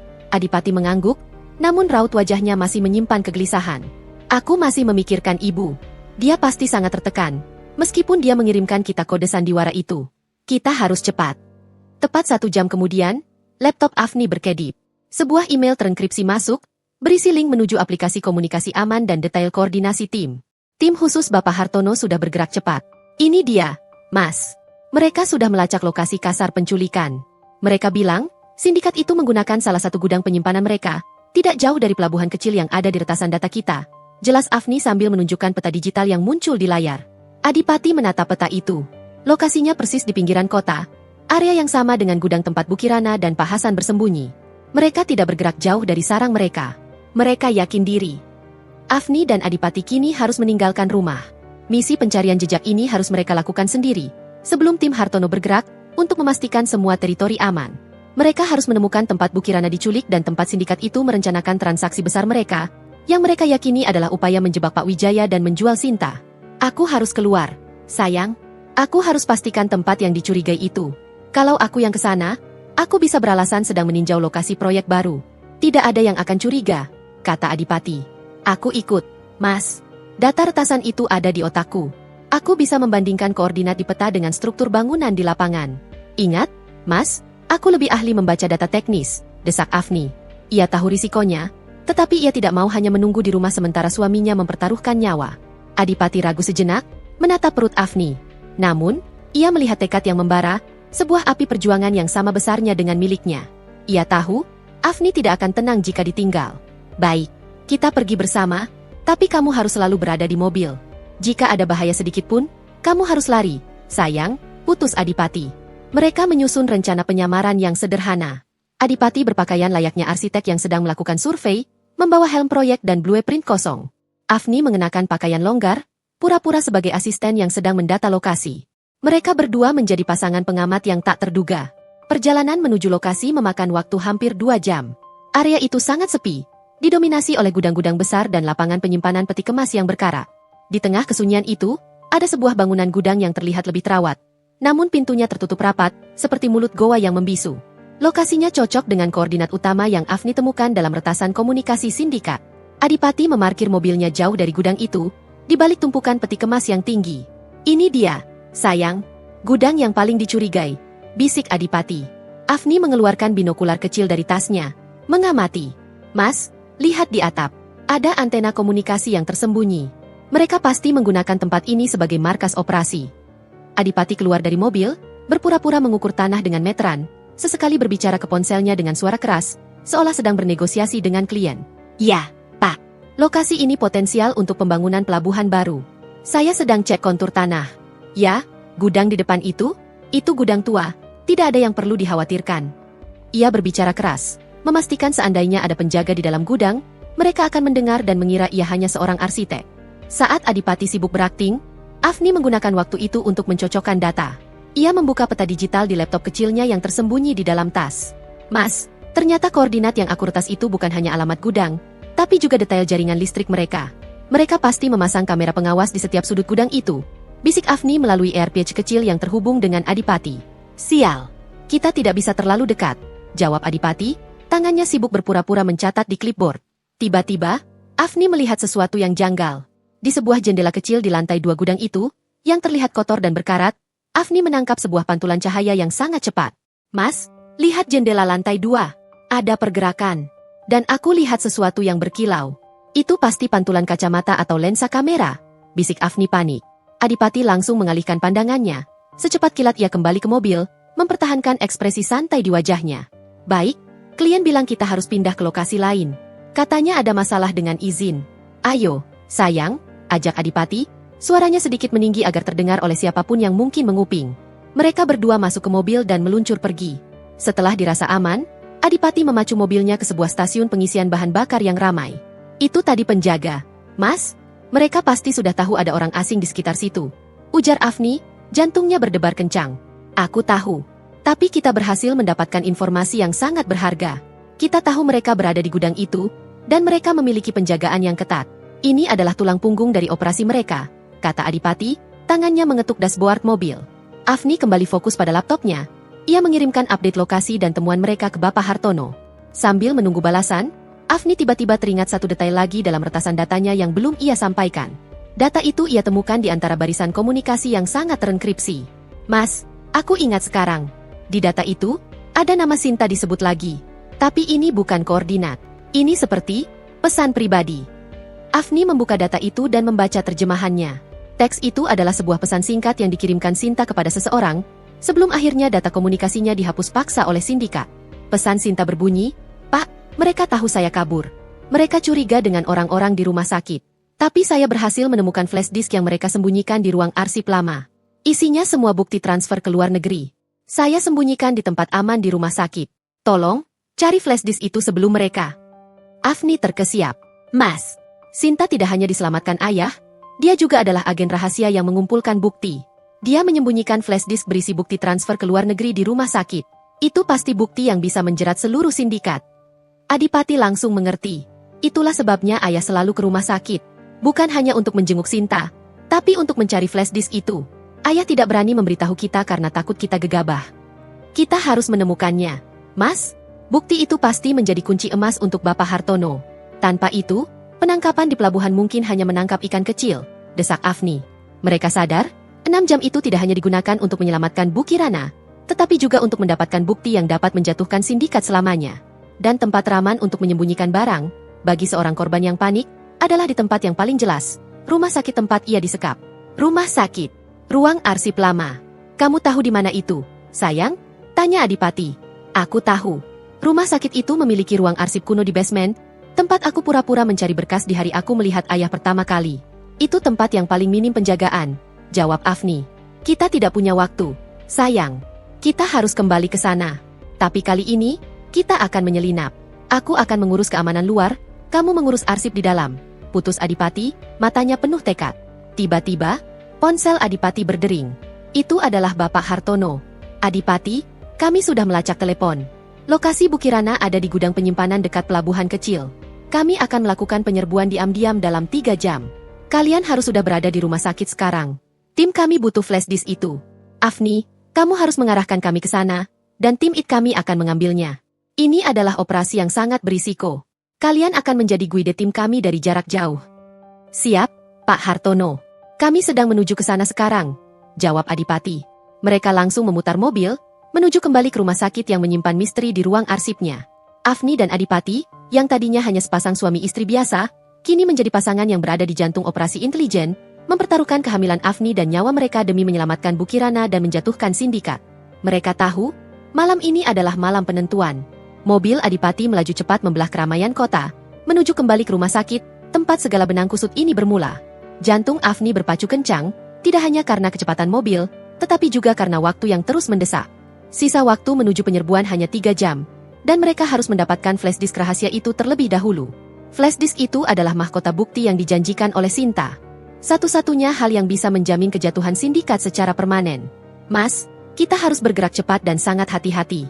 Kita tidak boleh menarik perhatian, ujar Afni, sambil memegang AirPage yang baru saja mereka pasang, alat komunikasi rahasia dari tim Bapak Hartono.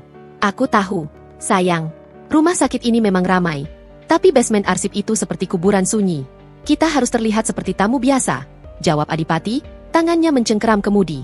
Setibanya di rumah sakit, Adipati memarkir mobil di area yang paling minim pengawasan. Mereka berdua berjalan masuk, Afni berpura-pura sedang mencari resep obat yang ketinggalan, sementara Adipati, dengan setelan rapi, terlihat seperti seorang profesional yang sedang buru-buru.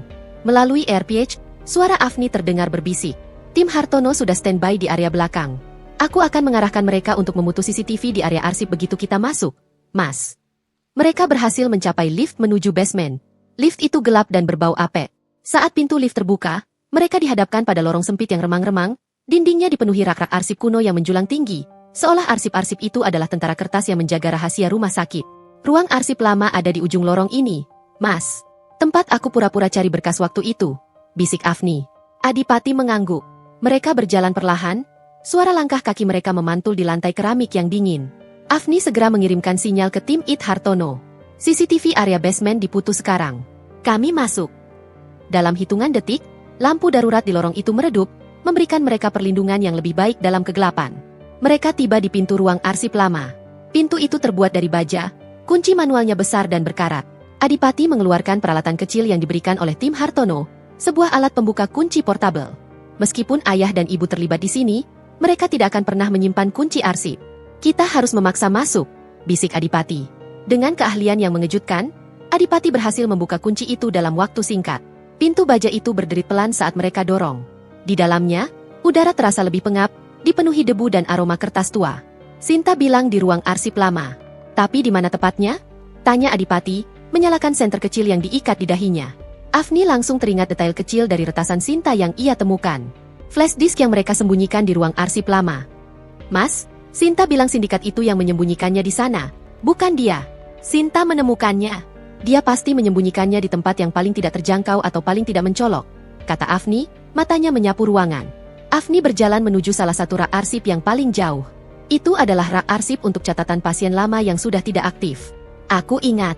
Di sini ada kode-kode yang sering dipakai ayah di catatan medis Sinta. Kode 7349. Angka-angka itu pasti merujuk pada rak ini.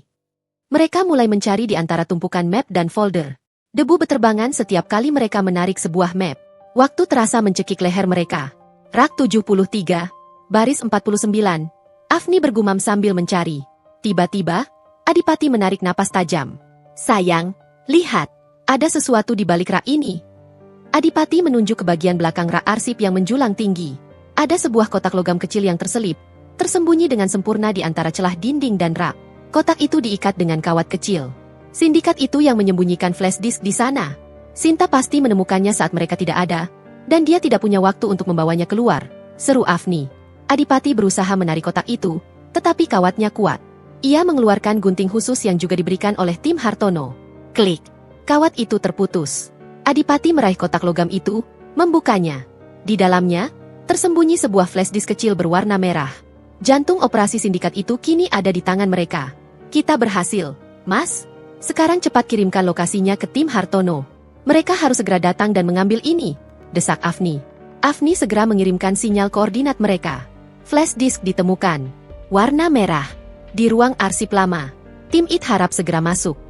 Adipati memasukkan flash disk itu ke dalam tas kecilnya. Ayo, kita keluar dari sini sebelum ada yang tahu. Saat mereka berbalik menuju pintu, mereka mendengar suara langkah kaki dari lorong. Langkah kaki yang cepat dan berat, bukan langkah kaki perawat atau petugas biasa. Sial, ada yang datang. Tim Hartono belum tiba, bisik Adipati. Ia menarik Afni ke balik salah satu rak arsip yang paling tebal. Pintu baja itu tiba-tiba terbuka dengan bunyi berderit yang menyeramkan. Dua pria bertubuh besar, mengenakan seragam satpam rumah sakit yang sudah dimodifikasi, masuk. Wajah mereka keras, mata mereka menyapu ruangan dengan senter.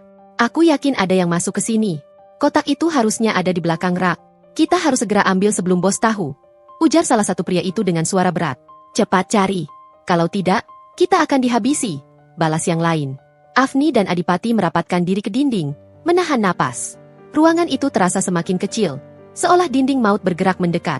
Afni memeluk perutnya, berusaha melindungi janinnya dari getaran ketakutan. Kedua pria itu mendekat ke area rak tempat mereka tadi. Salah satu pria itu melihat kawat yang terpotong dan kotak logam yang terbuka. Sialan, kotaknya kosong. Seseorang sudah mengambilnya, teriak pria itu marah. Mereka berdua mulai mencari di antara rak-rak, semakin mendekat ke tempat persembunyian Afni dan Adipati. Afni, meskipun ketakutan, menyadari bahwa ia punya satu keuntungan. Pengetahuannya tentang tata letak ruangan. Mas, di belakang kita ada ventilasi udara yang besar. Kita bisa naik ke sana. Cepat, bisik Afni. Mereka bergerak cepat. Adipati mendorong Afni ke atas rak, membantu Afni naik ke dekat lubang ventilasi. Lubang itu besar, cukup untuk dimasuki orang. Saat Afni berhasil naik, salah satu pria itu melihat gerakan di atas rak. "Hei, di atas sana!" teriak pria itu, senternya menyorot tepat ke wajah Afni. Adipati segera melompat, menarik perhatian kedua pria itu. "Apa yang kalian cari? Kami hanya petugas sanitasi."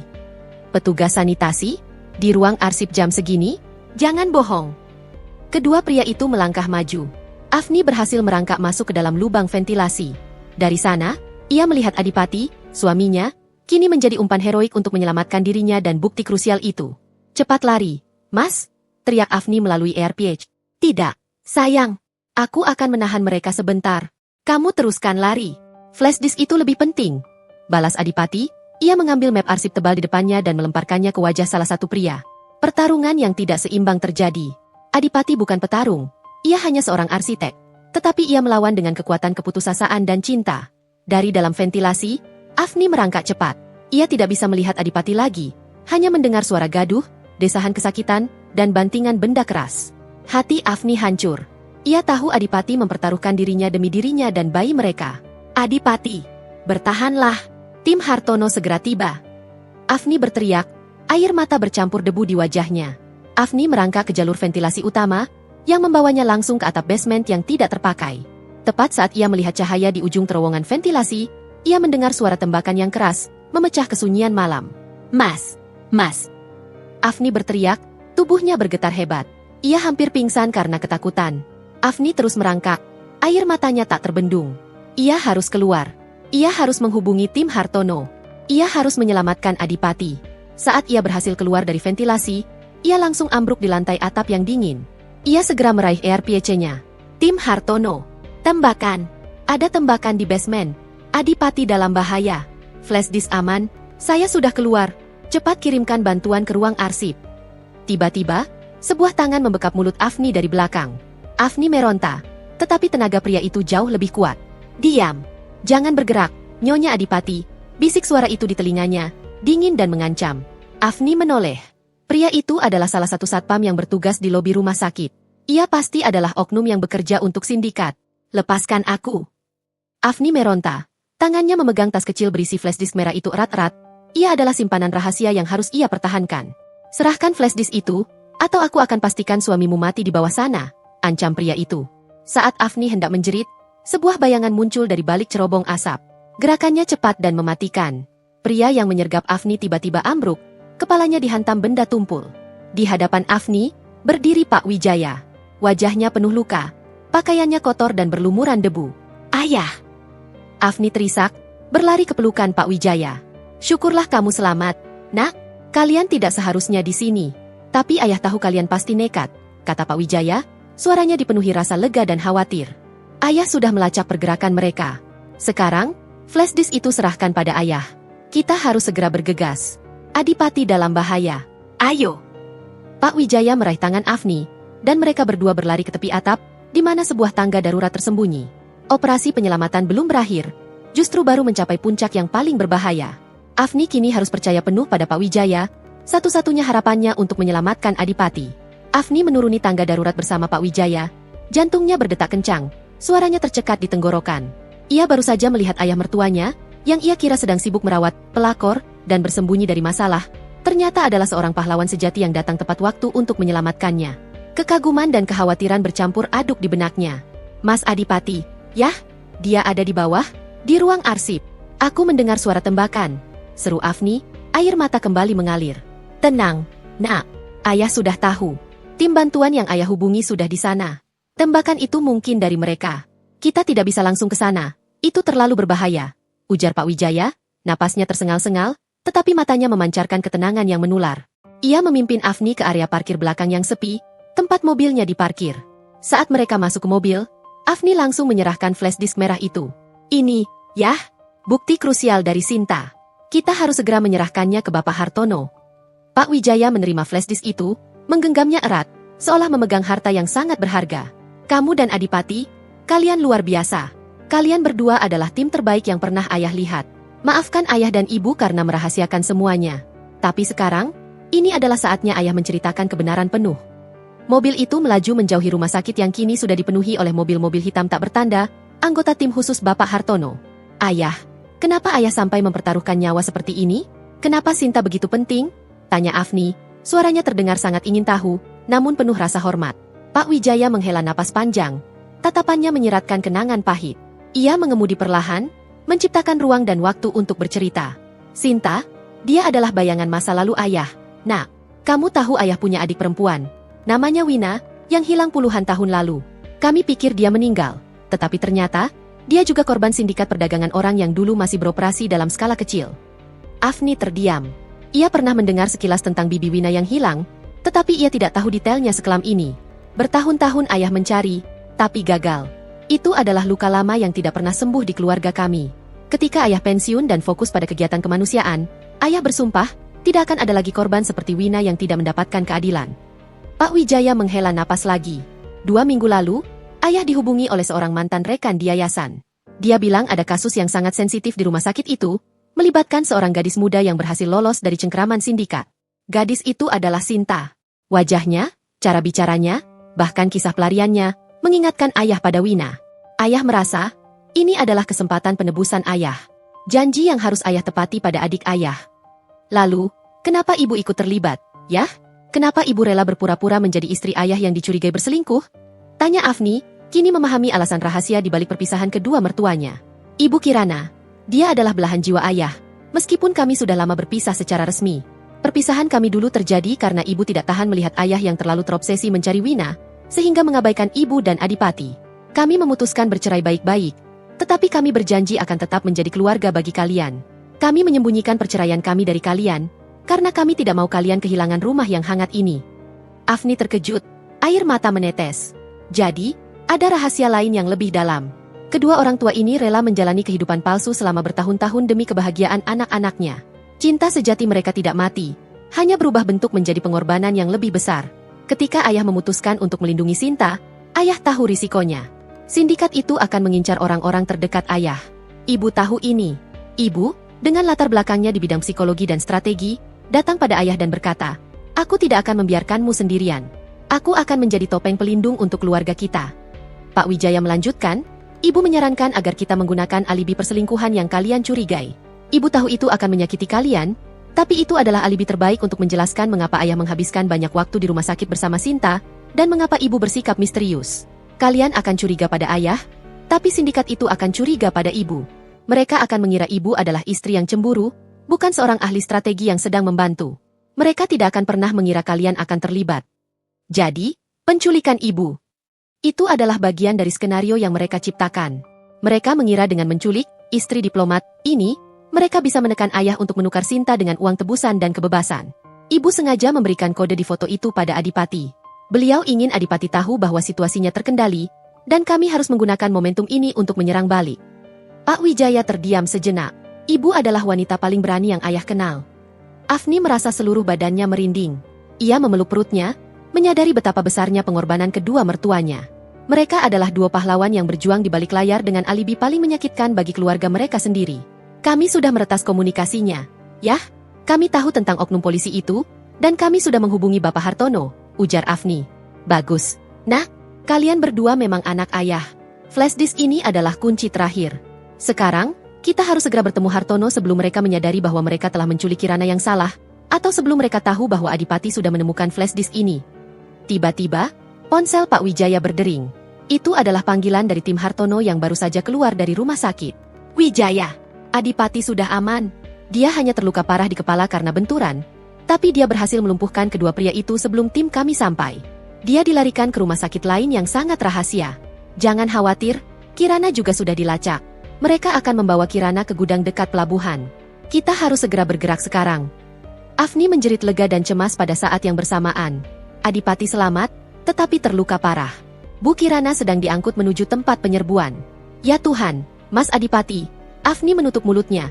Air matanya kini adalah campuran antara kelegaan dan kepedihan. Pak Wijaya mengusap bahu Afni.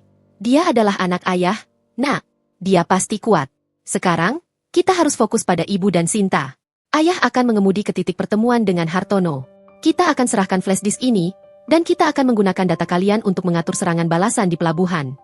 Mereka tiba di sebuah tempat parkir bawah tanah, di mana Bapak Hartono dan tim intinya sudah menunggu. Afni langsung menyerahkan flash disk merah itu. Pak Hartono, ini flash disk yang dicari. Bukti transaksi ke luar negeri. Mohon gunakan ini untuk memastikan penangkapan mereka berjalan lancar. Ujar Afni, suaranya mantap. Bapak Hartono menerima flash disk itu dengan wajah serius. Baik, tim IT kami akan segera memprosesnya. Sekarang, Afni, Adipati bilang kamu memiliki detail logistik mereka. Kita harus gunakan ini untuk menempatkan tim penyerbu di posisi yang paling strategis. Afni, meskipun hamil dan baru saja mengalami trauma, berdiri tegak di samping Pak Wijaya. Ia adalah pembangkit strategi bagi tim tersebut. Ya, Pak. Di retasan saya, ada detail bahwa mereka menggunakan gudang yang saya dan Adipati amati sebagai pusat komando. Dan mereka akan memindahkan Bukirana dan membawa Sinta ke area kapal kargo yang paling ujung di pelabuhan. Mereka akan menggunakan pelabuhan kecil itu karena penjagaannya lemah. Tapi mereka akan membawa truk kargo besar. Mereka berencana bertransaksi dalam 30 menit ke depan. Pak Wijaya menambahkan, aku tahu persis letak gudang dan pelabuhan itu, Hartono. Aku akan memimpin tim terdepan. Mereka tidak akan curiga padaku. Tidak, Wijaya. Kamu sudah menjadi target utama. Jangan ambil risiko. Tolak Bapak Hartono. Aku harus, Hartono. Mereka menculik istriku. Dan aku harus memastikan Sinta aman.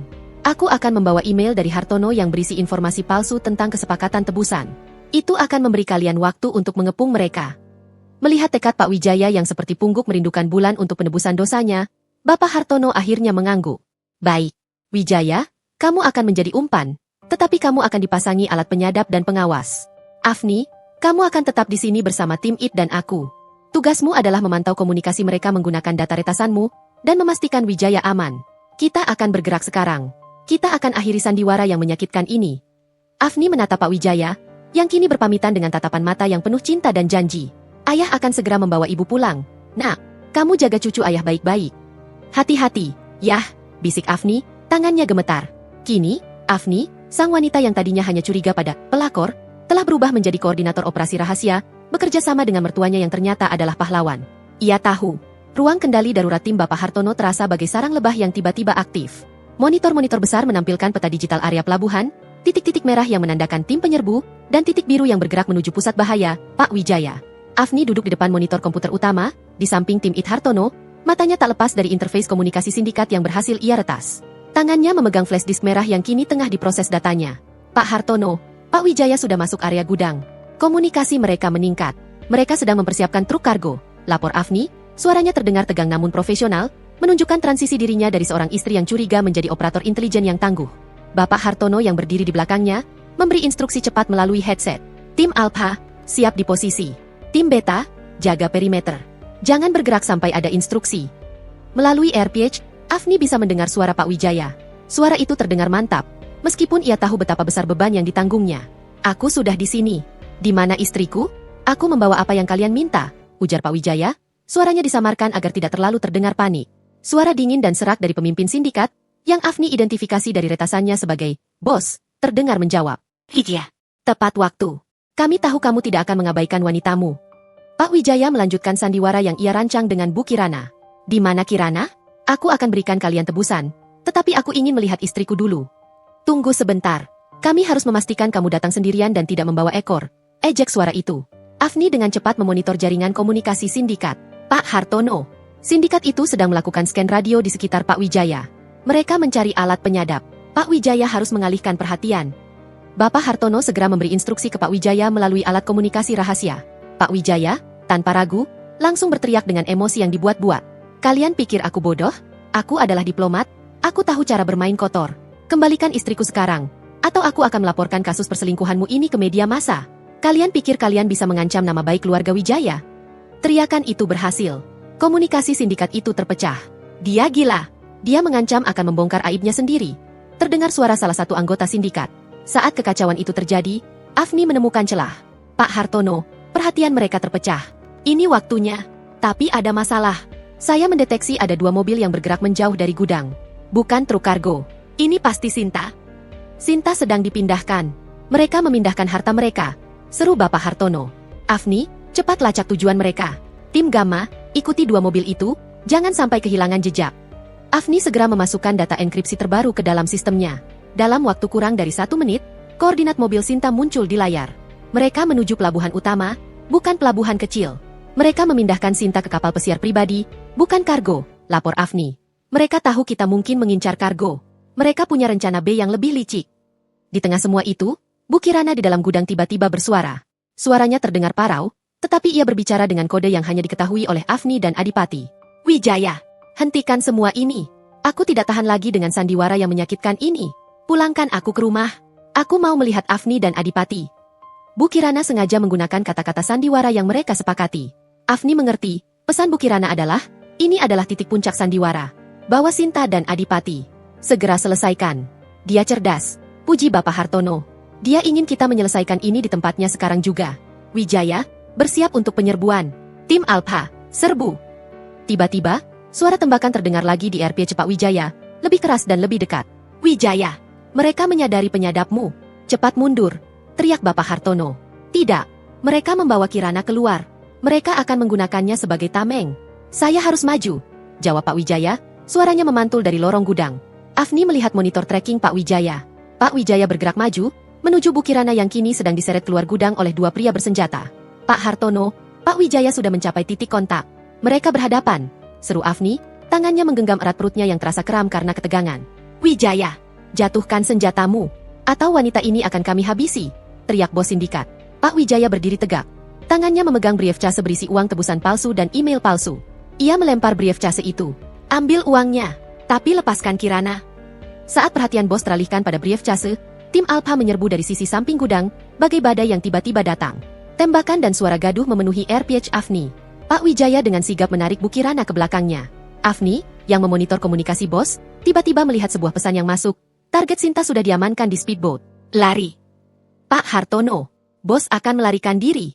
Sinta sudah di speedboat pelabuhan utama. Pelaku utamanya akan kabur sekarang, seru Afni. Tim Delta, segera menuju pelabuhan utama. Tangkap Sinta. Jangan biarkan speedboat itu bergerak. Perintah Bapak Hartono. Pertempuran di gudang berlangsung sengit. Tetapi dengan kehadiran tim Hartono dan keberanian Pak Wijaya, anggota sindikat mulai tersudut. Namun, di tengah kekacauan itu, Afni menerima pesan terenkripsi dari nomor yang tidak terdeteksi. Pesan itu hanya berisi satu kata. Balas. Pak Hartono. Ada pesan masuk dari sumber tak dikenal. Hanya satu kata. Balas. Ini pasti pesan dari Bu Kirana. Afni menyadari. Bapak Hartono mengangguk. Itu kode Kirana saat dia punya kartu AS. Cepat, Afni, scan sekeliling Pak Wijaya. Afni segera mengaktifkan fitur scan data yang ia tanam di flash disk merah. Flash disk itu ternyata juga berfungsi sebagai scanner data terdekat. Saya mendeteksi sinyal tracker.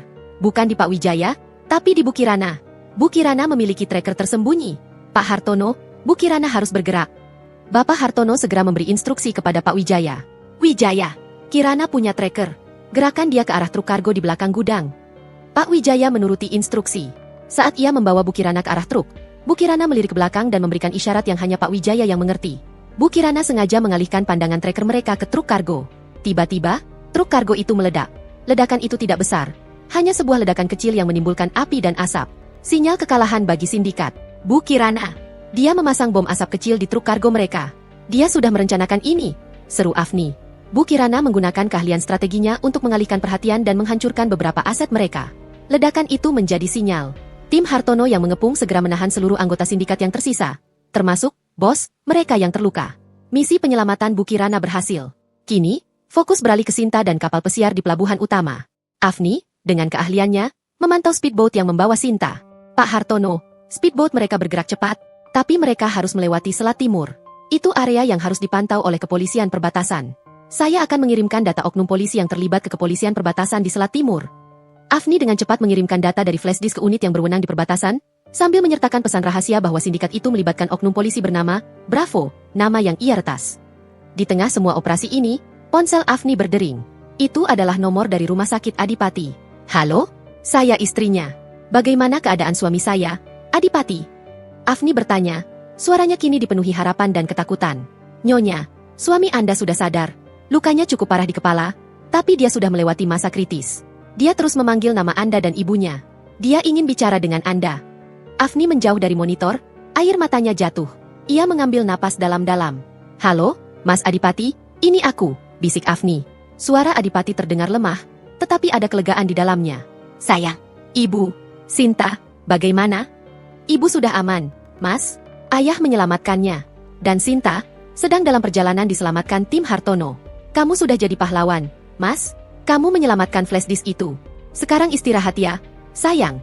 Aku akan segera ke sana. Afni, aku mencintaimu, bisik Adipati, sebelum sambungan terputus. Afni kembali ke monitor, air matanya sudah ia seka. Kekuatan baru datang dari pesan suaminya. Pak Hartono, tim Anda harus bergerak cepat. Speedboat itu akan melewati garis perbatasan, seru Afni. Dan tepat ketika harapan Afni mencapai puncaknya, sebuah berita masuk dari tim Delta di pelabuhan. Target berhasil dilumpuhkan. Oknum polisi Bravo berhasil ditangkap. Sinta aman, dan kapal pesiar itu disita. Misi berhasil. Afni tersenyum. Senyuman lega yang ia simpan sejak hari ia melihat Pak Wijaya menggandeng Sinta. Ia menoleh ke Pak Wijaya yang baru masuk ruang kendali bersama Bu Kirana. Keduanya kelelahan namun selamat. Ayah, Bu, kita berhasil. Semuanya aman, ujar Afni. Air matanya kini adalah air mata kemenangan. Pak Wijaya dan Bu Kirana saling pandang, lalu memeluk Afni dengan erat. Drama besar yang mereka ciptakan demi keselamatan keluarga dan Sinta, kini berakhir dengan kemenangan yang manis. Ruang kendali darurat Bapak Hartono yang tadinya penuh dengan hiruk-pikuk instruksi dan deteksi, kini menyisakan keheningan yang damai. Pak Wijaya dan Bu Kirana berdiri di hadapan Afni, sebuah aura kelelahan pahlawan menyelimuti mereka. Mereka berdua selamat, dan yang terpenting, misi telah berhasil. Kami tidak tahu bagaimana harus berterima kasih. Nak, ujar Bu Kirana, suaranya kini kembali lembut, jauh dari nada sandiwara yang ia mainkan selama ini. Ia menggenggam tangan Afni erat. Kalian berdua, Adipati dan kamu, kalian adalah sinar matahari yang kami coba lindungi. Tapi ternyata, kalian berdua justru menjadi penyelamat kami. Afni membalas tatapan tulus mertuanya. Afni yang harusnya minta maaf. Bu, Afni terlalu cepat menilai. Afni membiarkan kecurigaan membutakan Afni. Afni bangga pada ayah dan ibu. Afni bangga punya orang tua yang rela mempertaruhkan nyawa demi keadilan. Pak Wijaya tersenyum. Senyum yang tulus, tanpa ada lagi beban rahasia. Ayah hanya ingin menebus kegagalan masa lalu. Tapi kamu, Afni, kamu yang berhasil menyelesaikan puzzle ini. Tanpa keahlian retasmu, kita hanya menangkap ikan kecil. Kamu berhasil menjatuhkan seluruh jaring mereka. Bapak Hartono mendekat, membawa secangkir teh hangat untuk Afni. Afni, flash disk ini adalah bukti terkuat. Kami sudah memprosesnya, dan data transfer ke luar negeri itu sudah cukup untuk menjerat bos sindikat dan oknum kepolisian itu. Kerjamu adalah kunci dari semuanya. Kami sudah kirimkan tim untuk membawa Sinta dan Pak Hasan ke tempat aman, di bawah perlindungan internasional. Bagaimana dengan Mas Adipati, Pak? Tanya Afni, fokusnya tidak pernah terlepas dari suaminya. Adipati aman, Nak. Dia adalah pria yang sangat tangguh. Dia menyelamatkan nyawanya sendiri, dan juga flash disk itu. Dia sedang beristirahat di rumah sakit khusus kami. Mari, ayah dan ibu akan mengantarmu ke sana sekarang, ajak Pak Wijaya. Perjalanan menuju rumah sakit rahasia terasa seperti perjalanan pulang ke rumah setelah sekian lama hilang. Di dalam mobil, Pak Wijaya dan Bu Kirana duduk di kursi belakang. Afni menyetir, dengan rasa syukur yang meluap di hatinya. Ayah, ibu, Afni memulai, suaranya lembut. Afni sudah tahu tentang perceraian kalian. Afni mengerti kenapa kalian merahasiakannya. Tapi, bisakah sekarang, kalian kembali bersama? Bu Kirana tertawa kecil, tawa yang tulus dan menenangkan. Kami tidak pernah benar-benar berpisah. Nak, kami hanya menyembunyikannya. Kami adalah dua sayap yang terbang sendiri, tapi selalu kembali ke sarang yang sama. Pak Wijaya merangkul Bu Kirana. Matanya memancarkan cinta yang tidak pernah hilang. Kami berjanji, Nak, setelah ini semua tenang, kami akan memperbaiki semua kesalahan kami, termasuk sandiwara ini. Kami akan berterus terang pada semua orang bahwa kami akan menikah lagi, secara resmi, tanpa ada beban. Mendengar janji itu, hati Afni terasa hangat. Kebahagiaannya tidak hanya kembali, tetapi berlipat ganda. Mereka tiba di rumah sakit rahasia. Ruangan Adipati sunyi dan tenang. Adipati terbaring di ranjang, kepalanya diperban, tetapi matanya terbuka, menatap langit-langit. Saat ia melihat Afni, Pak Wijaya, dan Bu Kirana, senyum langsung merekah di wajahnya yang pucat. Ayah, ibu, kalian aman? Adipati mencoba bangkit, tetapi Afni segera menahannya. Jangan bergerak, Mas. Kamu harus istirahat, ujar Afni, memeluk Adipati dengan kehati-hatian. Pelukan itu adalah dermaga rasa aman bagi mereka berdua setelah melalui badai. Pak Wijaya dan Bu Kirana mendekat, bergantian memeluk Adipati. Kamu pahlawan kami, Nak. Kamu menyelamatkan ibu dan ayah. Bisik Bu Kirana, air matanya menetes bahagia. Kami yang harusnya bilang begitu. Kalian berdua adalah pahlawan sejati. Terima kasih. Yah, Terima kasih, Bu. Maafkan kami yang sudah curiga, balas Adipati, suaranya serak. Tidak perlu minta maaf, Nak. Kami memang menciptakan situasi itu. Sekarang, tugas kita sudah selesai. Sindikatnya hancur, Sinta aman, dan keluarga kita utuh kembali. Ayah akan segera mengurus semua berkas. Ayah akan membawa ibu kembali ke pelaminan, janji Pak Wijaya. Adipati tersenyum lega. Aku turut senang. Yah, Bu. Aku tidak pernah meragukan kalian berdua. Afni duduk di sisi ranjang Adipati, menggenggam tangan suaminya. Mereka berdua berbagi cerita tentang detik-detik menegangkan di gudang dan ruang arsip, tentang peran Bu Kirana sebagai operator strategis, dan peran Pak Wijaya sebagai umpan yang heroik. Beberapa hari kemudian, saat Adipati diperbolehkan pulang, Sinta dan Pak Hasan datang mengunjungi mereka di rumah. Sinta, yang kini sudah mendapatkan perlindungan penuh dari badan internasional, terlihat lebih sehat dan ceria. Sinta memeluk Pak Wijaya dan Bu Kirana, air mata haru menetes. Terima kasih, Pak. Bu, kalian sudah memberikan saya kehidupan kedua. Kalian adalah malaikat pelindung saya. Ia menoleh ke Afni dan Adipati. Terima kasih juga, Mbak Afni, Mas Adipati.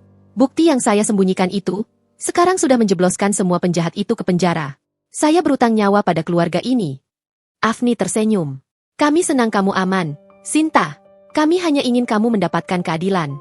Di malam yang tenang, saat Afni dan Adipati duduk di taman belakang, mengamati bintang, mereka menyadari betapa berharganya kepercayaan.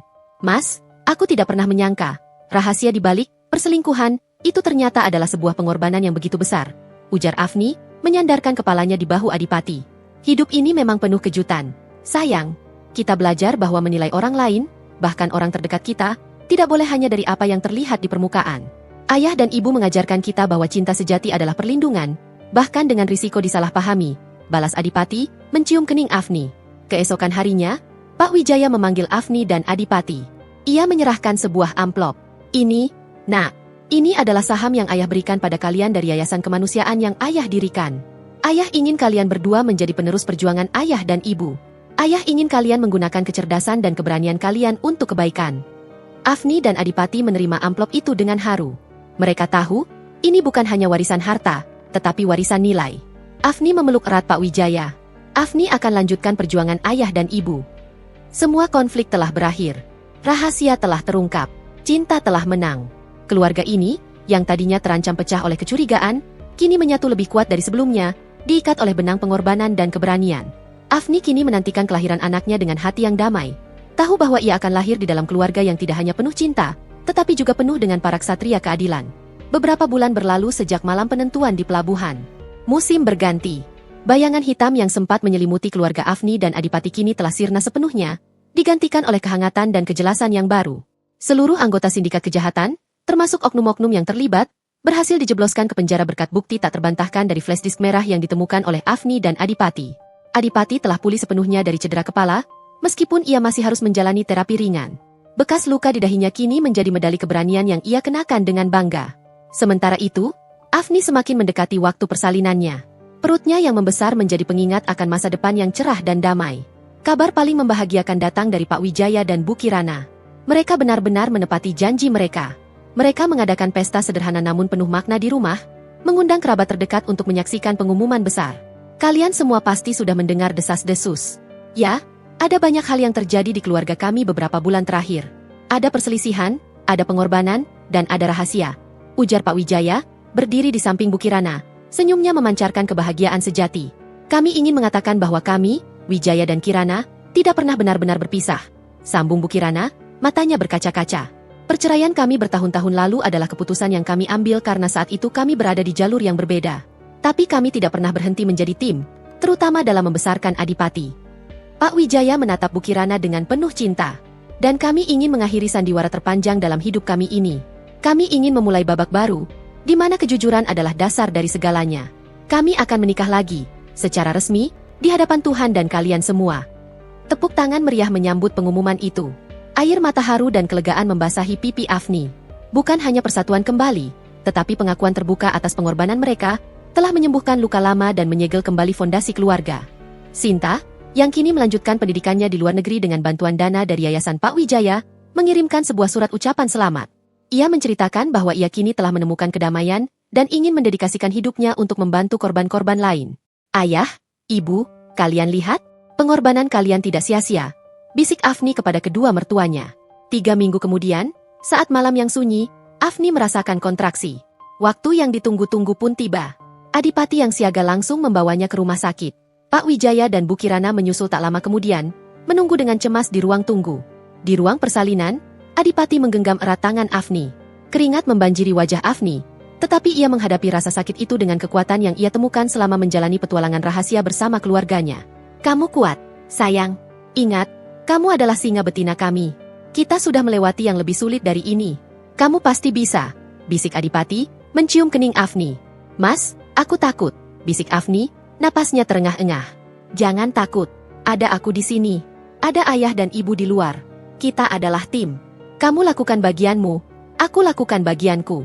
Kita akan menyambut anggota tim baru kita, ujar Adipati, menguatkan Afni dengan kata-kata yang penuh makna. Setelah perjuangan yang panjang, tangisan bayi memecah keheningan. Afni dan Adipati menangis bahagia. Seorang bayi laki-laki telah lahir, sehat dan sempurna. Adipati memeluk Afni erat. Terima kasih, sayang. Dia sempurna. Saat Pak Wijaya dan Bu Kirana masuk, wajah mereka memancarkan kebahagiaan yang tak terlukiskan. Pak Wijaya menggendong cucunya. Matanya berkaca-kaca. Selamat datang di dunia, cucu ayah. Kamu adalah harapan kami. Kamu adalah simbol kemenangan kami, bisik Pak Wijaya. Bu Kirana mencium pipi Afni. Kamu luar biasa. Nak, kamu sudah menjadi ibu, dan kamu sudah membuktikan bahwa kamu adalah benteng bagi keluarga ini. 2 minggu setelah kelahiran, keluarga itu berkumpul di ruang keluarga. Mereka mengadakan upacara kecil untuk memberi nama bayi itu. Kami sudah memikirkannya. Yah, Bu, ujar Adipati, menggendong putranya. Kami ingin memberi nama anak kami Arkana Wijaya, yang artinya pelindung yang berharga. Kami berharap dia tumbuh menjadi pria pemberani seperti ayah, dan memiliki hati yang kuat seperti ibu. Pak Wijaya dan Bu Kirana tersentuh, air mata mereka menetes. Mereka memeluk Adipati dan Afni. Nama yang indah. Nak, kami bangga padamu, kata Pak Wijaya. Afni memandang wajah damai putranya. Rasa lelah, ketakutan, dan kecurigaan yang pernah ia rasakan, semuanya kini telah luntur, digantikan oleh cinta yang tak terbatas. Ia menyadari bahwa konflik yang ia hadapi, yang ia sangka adalah kehancuran pernikahan, ternyata adalah gerbang menuju kebenaran yang lebih besar dan cinta yang lebih mendalam. Kisah tentang pelakor dan perselingkuhan telah berakhir, digantikan oleh kisah tentang kepahlawanan, pengorbanan, dan kasih sayang sejati yang tidak pernah lekang oleh waktu. Keluarga mereka tidak lagi diwarnai oleh kerahasiaan, tetapi oleh kejujuran dan saling percaya. Malam itu, Adipati memeluk Afni, melihatnya menggendong Arkana. Bagaimana perasaanmu sekarang, sayang? Tanya Adipati lembut. Afni tersenyum, menyandarkan kepalanya di bahu Adipati. Aku merasa damai, Mas. Aku merasa aman. Aku tidak lagi takut pada bisikan kecurigaan. Karena aku tahu, di balik setiap rahasia, selalu ada kebenaran. Dan kebenaran keluarga kita adalah cinta yang tak terbatas. Adipati mencium puncak kepala Afni. Aku mencintaimu, Afni. Aku mencintai keluarga kita. Afni memejamkan mata, memeluk Arkana erat. Kisah mereka telah mengajarkan bahwa cinta sejati tidak hanya diuji oleh cobaan, tetapi juga oleh kemampuan untuk memilih kepercayaan di tengah badai keraguan. Mereka kini siap untuk menjalani babak baru kehidupan mereka, dengan hati yang lapang dan kebahagiaan yang utuh. Selesai.